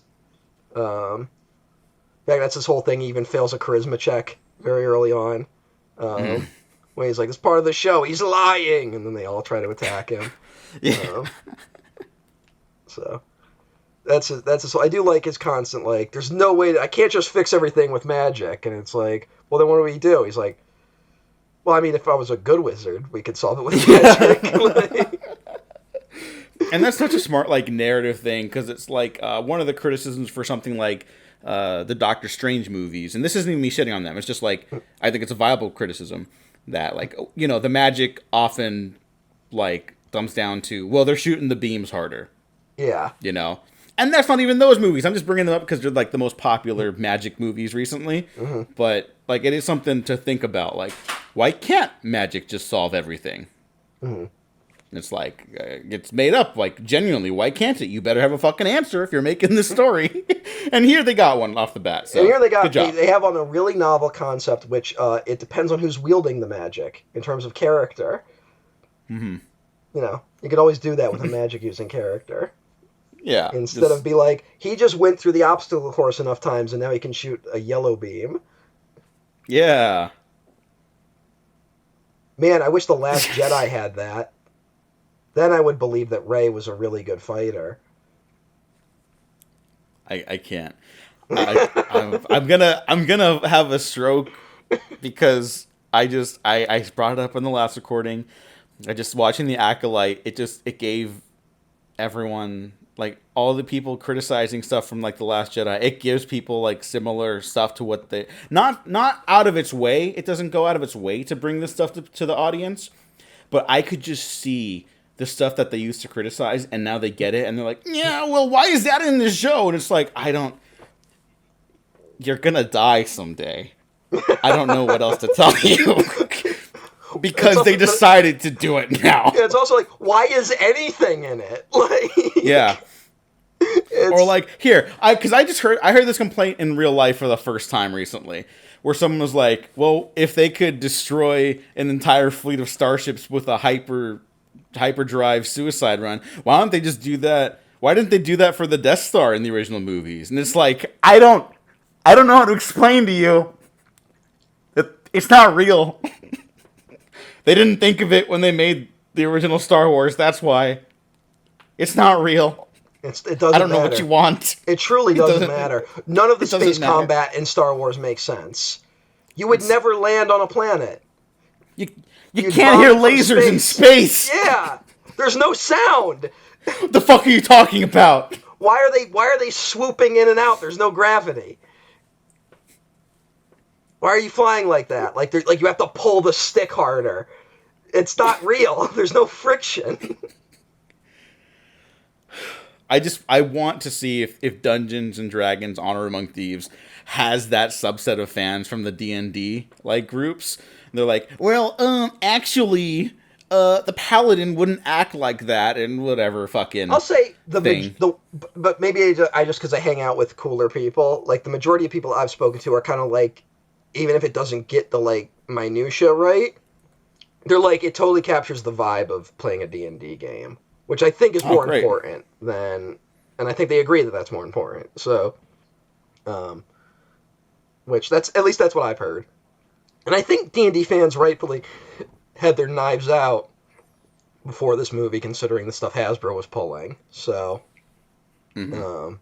but Yeah, I haven't seen that much of it, but this is starting to grow as a cult object, so we'll see where that goes. And now we get the Tiefling, Doric, played by Sophie Lillis. Is that how you say it? Sophie Lillis, yes. Yes. She got started She's technically with the Beverly It films. Marsh, yeah, in it. Um, Mm-hmm. and then she had that show. She was in the Oz Perkins film. She was Gretel. And then she Oh had yeah, yeah. what was that show called? I Am Not Okay with This, which was like a kind of like coming of age riff on Carrie, kind of, if you ask me. That's what I thought anyway. Oh Um, really? Okay. yeah, and then it got canceled after one season because of COVID. Yeah. Um, Well, even though even though it that's ends on like a wild because massive cliffhanger. Uh, yeah, but which is kind of a bummer because it's also like one of the shows that originally got renewed for more. yeah, And yeah. Netflix started doing this because they did it with Glow as well, which I haven't Mm, seen, but I know a lot of people are still upset about the mm, cancellation. Where they renewed it and then they're like, you know what? It's like, mm. no, I legally don't think you should be able to do that unless there's like really extenuating Yeah, circumstances. really good move to do with your brand. Yeah. Um, But yes, yeah, she's lots of fun in this. yep. And Um, she kind of gets the best action scenes. yeah, she gets, but also a lot of that is her like transforming and stuff like that. So Yeah, that's it's why. a, but she is in it. I like her transforming into the armor and starting to walk. That's a pretty fun moment. Yeah, yeah. And but I had a moment where I was kind of like, because she's like not, uh, she's kind of got a. I originally thought she had a little less going on with her than the other characters. But then they make it clear about her being like the kind of like revolutionary type, and I do like that she's not the like romanticized version of that, where it's like she's fighting an oppressive Hmm. force that's destroying her indigenous land, where like they usually write Yeah. that character as kind of feisty and wanting to like start fights, and it's like they write her more here as like she's very skeptical of anyone offering to help because she's been let down so much at this point in her life. Um, and they find a way to make it funny too, which is also impressive.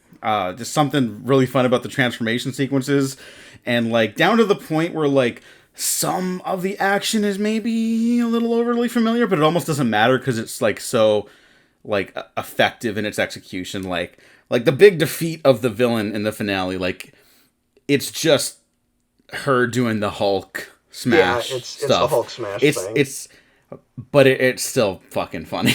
And Like I I'm mean, sorry. we're about to get the Drax being in this movie essentially. Um, Yeah. but yeah, I'll be honest, I'm not like that. I'm not even complaining. Like, Mm-hmm. um, Yeah, so if it works, it works. You know. all right, explain this one to me. Okay. Why is Bradley Cooper in this movie? I think he's friends with Goldstein and Daly or 'Cause I Daly. remember, I mean, Cooper used to be like a comedy guy, like, Hmm. so he's in that world a little bit. Um, and did they just call in a favor from their friend Bradley Cooper, who now Hmm. only acts a movie he directs essentially, I think so. just to do a Mini Cooper joke? Wow. Wow. Maybe. I'll say this: very committed performance. Yeah, it's oddly sincere. Yeah, he's just like sweet. He's like, I'll always care about you. It just didn't work out, and I want nothing but the best for you. And it's like, why is that in this movie? And I I mean that in a honest, positive way. yeah, I honestly think it's he kind of like he hasn't totally, but he did kind of make that decision to, like he's not going to act as much anymore, right? Hmm. Um, are you there? Yeah. Hello. Okay, I lost you in one headphone, so I gotta. Oh, strange. Um, no, no, like I'm using wireless, so Mm. um, I'm just. Oh, I I'll just ordered my first pair of wireless. hey, Yeah. earbuds are fun. It turns out, except when they Yeah. refuse to disconnect from your device. But what I Yeah. was what I was saying was when he kind of moved on to being like I'm a director, I act in movies I direct. I think maybe a part of him, it was missing acting a little bit. You know what I'm saying? Like, so this is kind of I like could see his that. first performance in a minute, and it's a more fun one. It's a more sincere one. It's not as locked in and stuff as it needs as it was in other movies. So I think it allows him to kind of maybe try some stuff. Um, Yeah. And look, like maybe he is like a pretentious artsy hack now. I don't know. I like him as a director. I liked his last movie. Um I and did too. but I don't know what I people think are on about. I think just cuz it's like people see it like as an Oscar play and like maybe it is, but I don't know. He's not like a lazy hack director. Like there are genuinely terrible movies nominated for Oscars almost every year, if not every year. Well, Mm. I don't know why that one gets singled out. But like then he also does like a cameo on Abbott Elementary, Oh basically yeah, making fun of himself. yeah. Like there's even a joke where like, oh, you were in that movie last year or whatever, and no one gets it right, and like my favorite role of you is an Alias, and he's like a supporting character in the first two seasons of that show. Like Yeah.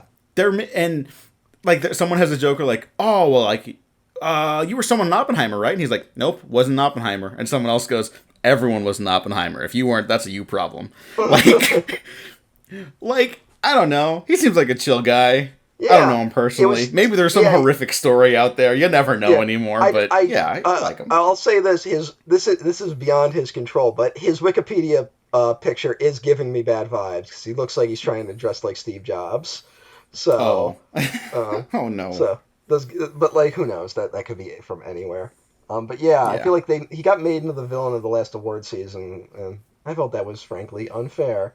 Um, same. but so. Um, but it's interesting, and that's where we just get the random staff that ends up being important. Uh, we get that moment, and it's kind of her, like she keeps talking about going back there, like they mentioned it a few times. She keeps like trying to find excuses, and it's her kind of putting Hmm. her past away a little bit, um, and it fits into the whole like family thing that's happening here.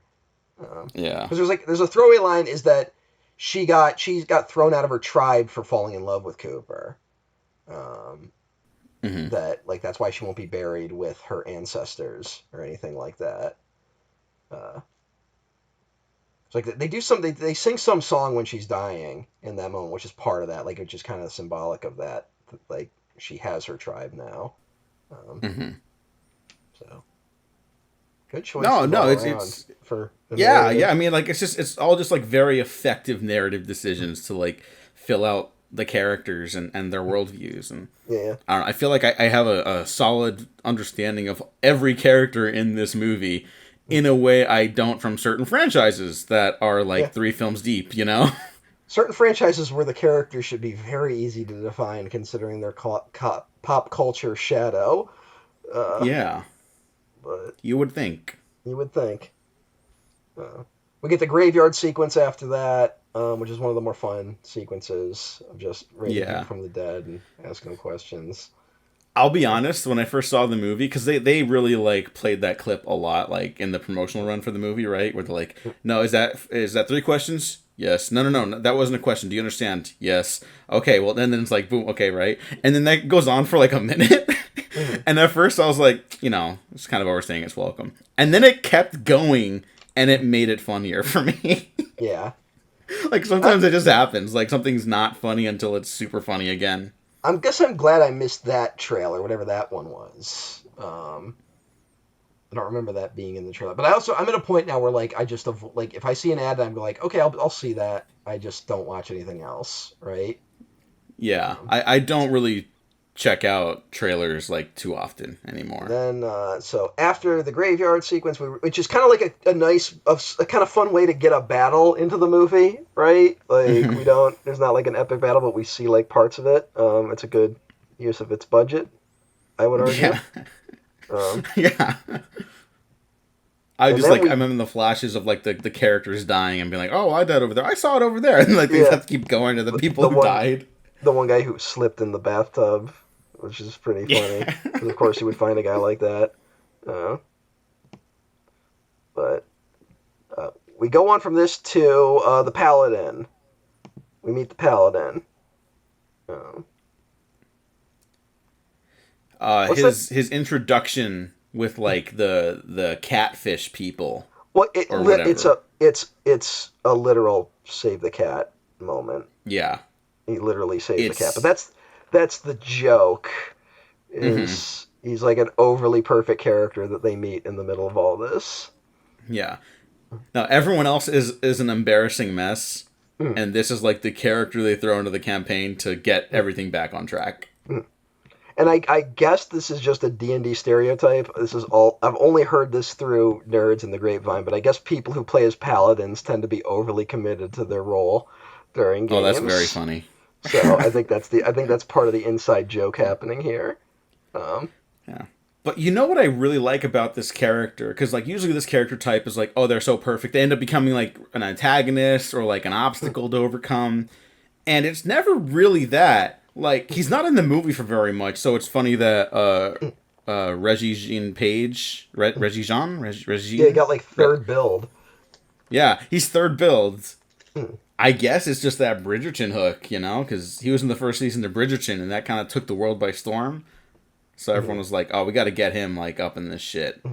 And he's very good in this movie. I just think that's funny. It's like, oh man, he's in like 30 minutes, He's like in 30 maybe. minutes. But he is important. And I do think they bring him in mainly to do the backstory on the Lich that could show up. Hmm. Because it's actually interesting that we don't get like that it could be what this is all building towards until that late in the film. It's like I said, I think this movie is very good at knowing when to give you new information that changes the tension of the movie, right?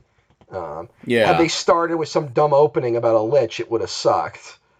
Uh, so um, it's partly part of what I like about the movie. Um, but they go to No, the it allows it to like shift gears, and yeah as the characters learn the information, the audience basically learns the information, which is like yeah ridiculous that it's like that uncommon. But it's like, hey, that's how you keep your audience invested.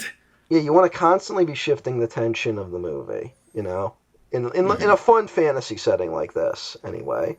Um, in a way that also doesn't feel overwhelming and like random, right? Yeah, Like yeah. so. Uh, they go to the Underverse. They run into the Fat Dragon.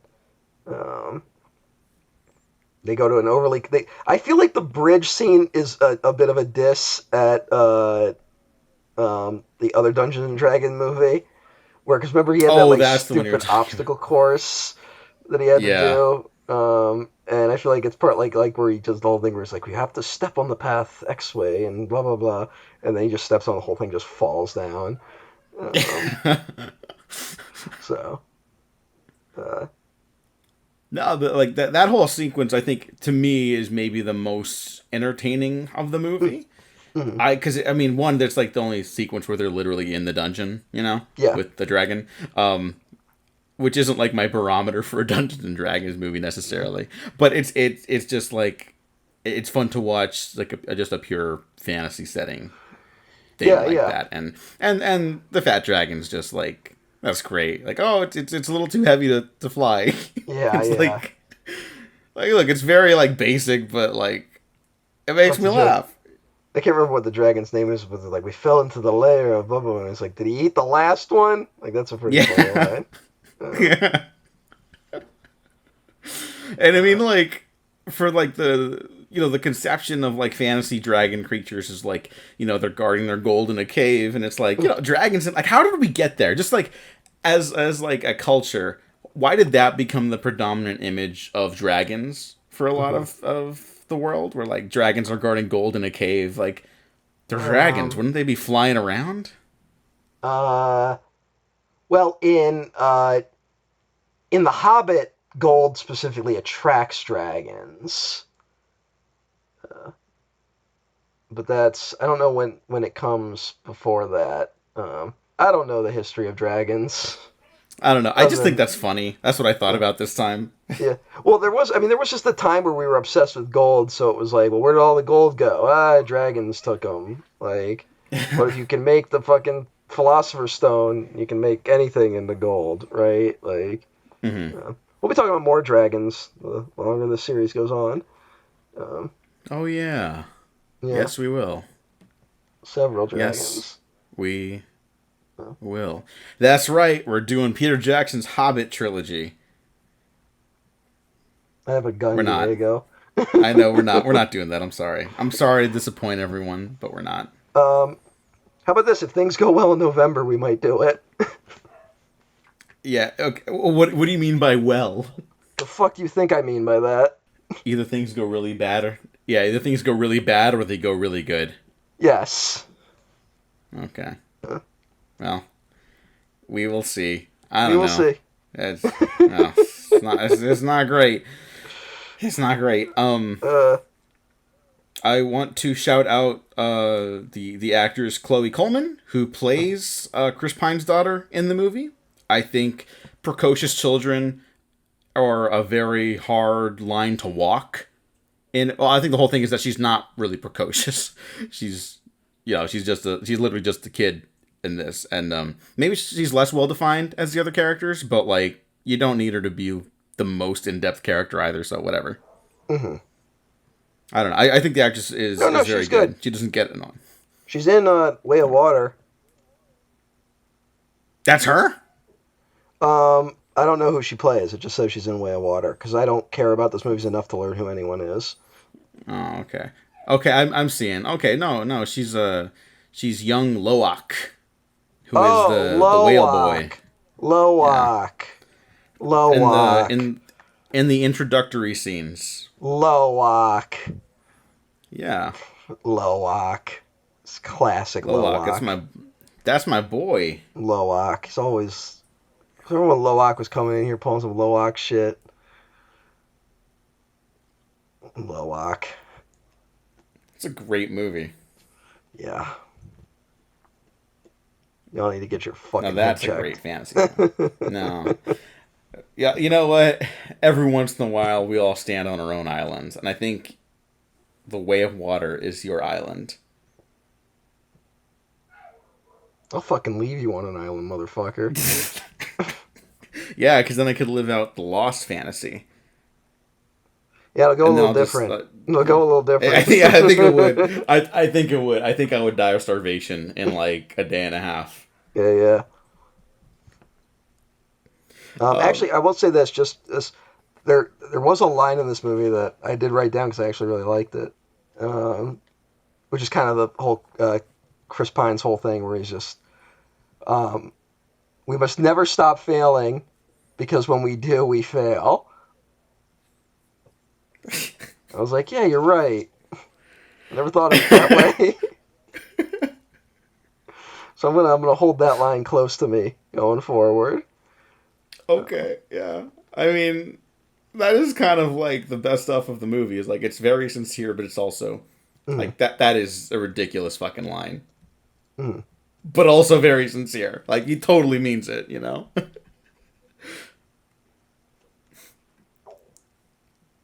I think one of my least favorite lines in the movie is one of the flashbacks to his dead wife, and she sees the butterfly flying around the thing, and then she opens the window, and the butterfly flies away, and you, the audience member, are like, oh, I get it. And then she goes, you have to let it go. And it's like, oh, no, I was just... Yeah, we were both there. We were good. we got it. For a minute. Yeah.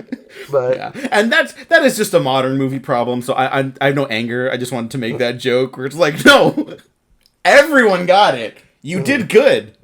You didn't need that. Yeah, you almost had it just right. Yeah. Right.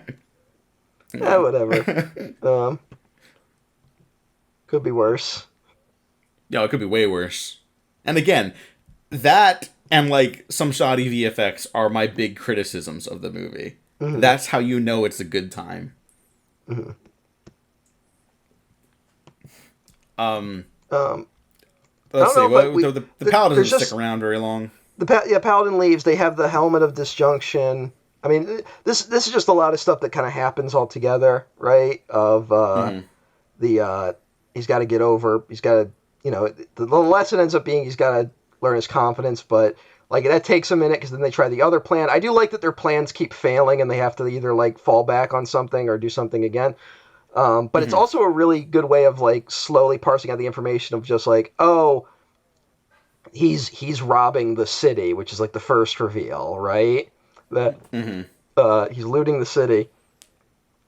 Um, it's not just about getting back to the daughter. Like he's gonna loot the city, and then on top of that, when we find out that she's trying to bring the Lich back, so it's a lot of sequences built on top of that. I I'm honestly surprised it kind of works because it's almost like an action pile up towards the end, right? I was gonna say the same thing. That was my first note when I first saw the movie. I'm like, this is a lot. It's like, and then this happens, and then this happens, but it's all consequential stuff. You know what I mean?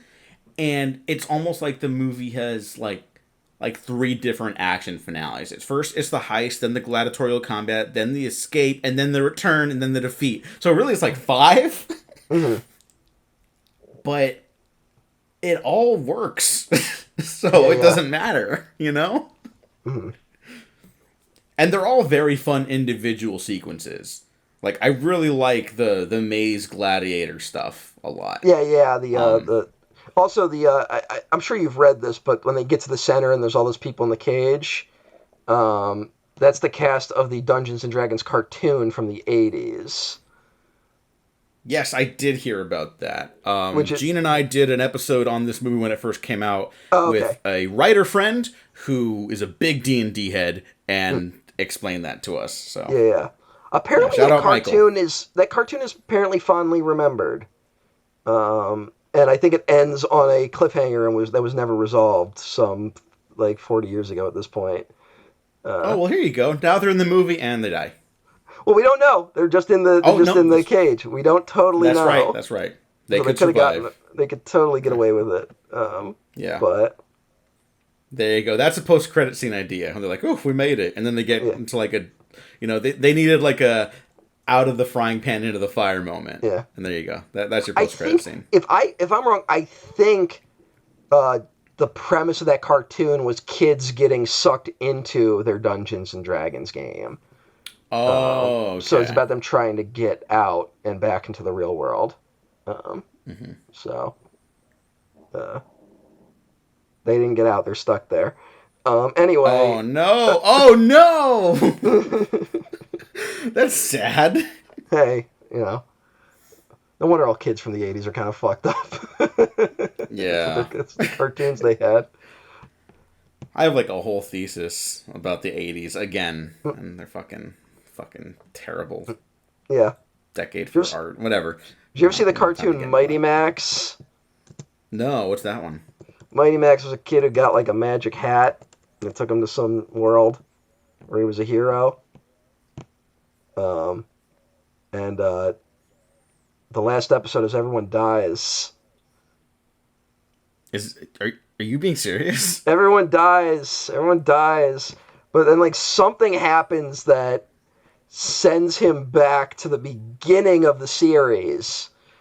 That's like, okay, now I can do it again and save everyone this time around. Huh. But he dies.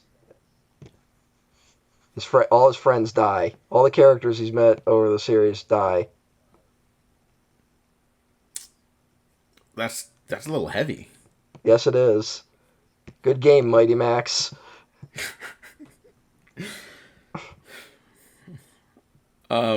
Yeah, I think all this finale stuff is tons of fun. Hugh Grant losing all his gold is also fun, and Yeah, coming out of his face in the balloon is fun. yeah, yeah. Oh, I really like the setup of their heist too, like with the mirror and the magic, and it's just like all the setup and payoff throughout the rest of the movie. Like really effective stuff here. Mhm. I would say the Tiefling probably has the less amount of payoff in the character stuff, mostly just because she has like I guess she has emotional Well, she connection has to it because she's it's a trying to like overthrow everything. it's a But trust issue, and then it's kind of like very quickly in the end that when the king wakes up, because the king has been put into a state of hibernation. When the king wakes up, he like gives all the lands back to the tieflings.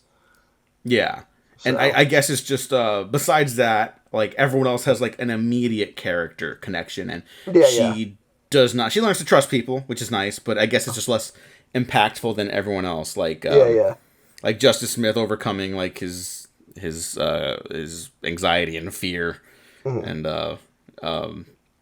Holga of course finding the found family, and Chris Pine, doing something for his daughter that she actually needs and not something he wants, which is very effective. I'll be honest, that's a very effective moment when they bring Holga back to life.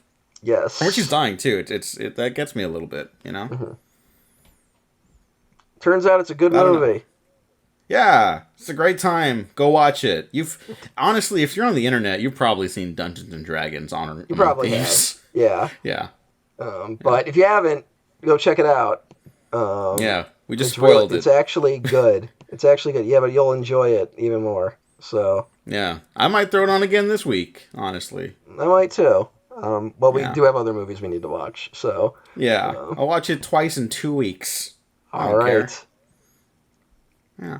I don't know what Jonathan Goldstein and John Francis Daley are doing next, but they have something lined up that's not Dungeons and Dragons. Something called Mayday.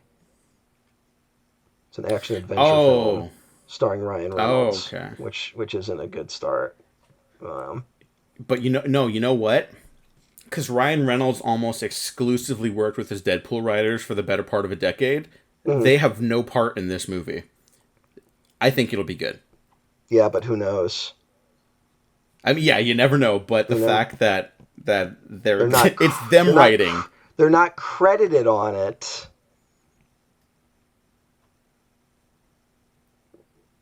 Doesn't mean the writers aren't there. Yeah, okay, but look, Kenneth Branagh is also in it, so I have to watch it. Look, I want Ryan Reynolds to do a good movie again. Finally. Yeah, he's a good actor. He could do it. He's just like, You're wasting all of our time with this shit now. It was cute for 5 minutes, but stop. Yeah, God, come on, man. I mean, that's the thing about him. It's like, we know you're better than this. Mm-hmm. We all know it. We were all happy you got the Deadpool movie made, because I know that was an uphill battle. You literally had to leak a trailer and pretend you didn't in order to get that movie made. But get it together. It's over now. Yeah. That being said, if him and Wolverine fuck and we see it, that movie should get all the awards. Yeah, that should get the Palme d'Or. Yeah, it's what the culture needs right now. If they just tease it a bunch of times, it's lame as fuck. But yeah, because the marketing is all basically homophobic. Ooh, look, it's funny because gay, But it's if they actually commit, oh yeah, awesome. Great. Yeah, Deadpool is such a crazy character. He considers having sex with a man. That's just wow. That's some wackadoodle nonsense. Can you believe that? It's 2024. It's that picture of that girl with the chips on her head where it's she's so crazy, I love her. Yeah, that's exactly it. Honestly, that's Deadpool right now. Yeah, you know who could probably do a solid Deadpool movie is these fucking guys, honestly. You're probably Goldstein right. And John Francis Daley. Yeah. I don't know. This is the last thing, but I've listened to Sean Levy talk about Deadpool and Wolverine being the Deadpool franchise, you can kind of get away with so much tonally, and it's subversive. And just looking back at the two movies, they're really not. Mm-hmm. They just have a lot of F-bombs and Deadpool references to audience sometimes. The first one had a little bit, but only because families went to see it. Yeah. There is a pegging scene in Deadpool 1. Yeah. Yeah. And I will say that first movie I still find very impressive because it was not made for a lot of money. They were basically fine, make your fucking movie, go away. And it's I was just very impressed with how they spent that money. And you don't really realize there's only 2 action scenes in the movie because it's spread out throughout the rest of the movie with flashbacks and stuff. But it totally works, Yeah. But the second movie and this new one should be they should be destroying this. There should be Gremlins 2 level chaos in that movie. Yeah. And they just never make that leap. But if they did, I would be excited and I would go out of my way to watch it. Yeah. So someone let me know if there's a Gremlins 2 level deconstruction of cinema itself. I will watch Deadpool and Wolverine. You would hope the Fox Disney merger would have forced them to do that, but yeah. I genuinely want Deadpool stopping the IMAX premiere and being wait, I gotta do something, like the Gremlins with the film reel. They should have an actor in the audience like Megalopolis apparently has. Oh yeah. Who even fucking knows what that's gonna look like? That guy, look, we better hope it doesn't get a wide enough release and doesn't get memed because whoever that poor guy is going to get attacked like day 2. I know. Yeah. Anyways, Dungeons and Dragons, Honor Among Yes. Thieves. It's great. Good movie. Go watch it. Go watch Good it. movie. We talked about it for over 2 hours. We did. Holy shit. Yeah. And at least half of that was entertaining. Hey. Yeah. We haven't really decided what to do next. Like we have a list of stuff. I sent you a suggestion of what to do. Let me see. I'm gonna pick right now. Yeah, you pick. You pick. You get no say in the matter. That's fine. Diego, you scoundrel. I was the one who said we should do the bad Dungeons and Dragons, so. Yeah. I mean, I think we both agreed it was funny. At the time. But, yeah. Yeah, now we're like, I want to forget. Okay. All right. Pick a number between 1 and 3. 2. We're doing Army of Darkness next. All right. We're gonna talk Army of Darkness. Okay, great. I think, and I'll say this on the podcast, I think we should go over the rest of the list as well, because I'm totally down to do Army of Darkness next. We should go over the rest of the list as well, and then that way I can announce like what we're actually doing, because I don't want to like we're not gonna do the whole like audience gets to vote on these ones. We're just gonna do them because you fucked it up. No, last time it was good. Last time it worked out very well. We had to force through Interstellar. Okay, besides that though. That shouldn't have happened. I know. On the 10-year anniversary, too, that is kind of fucking crazy. Yeah. You people did let me down with that significantly. But yeah, we'll have a list of everything, and I'll share it. I'll make a poster of everything that we're going to talk about. At least, like, most of what we're going to talk about. I don't know if I can fit all these on the poster, because we have, like, 17 movies at this point we want to do. But yeah, stay tuned for all that. Thanks for listening, everyone. Thanks for watching. Matt, thanks for joining me as always. I'm very excited to talk about another Sam Raimi movie. We'll probably just talk about Every Evil Dead alongside Army of Darkness, even though they're not all technically fantasy. Those are straight horror for the most part. But yeah, that's it. Thanks for listening. Thanks for watching. Like and subscribe. If you didn't like this episode, like and subscribe anyways, because you might find something to do. Like, maybe I should save this outro for the next episode, but hail to the king, baby. Bye, everyone.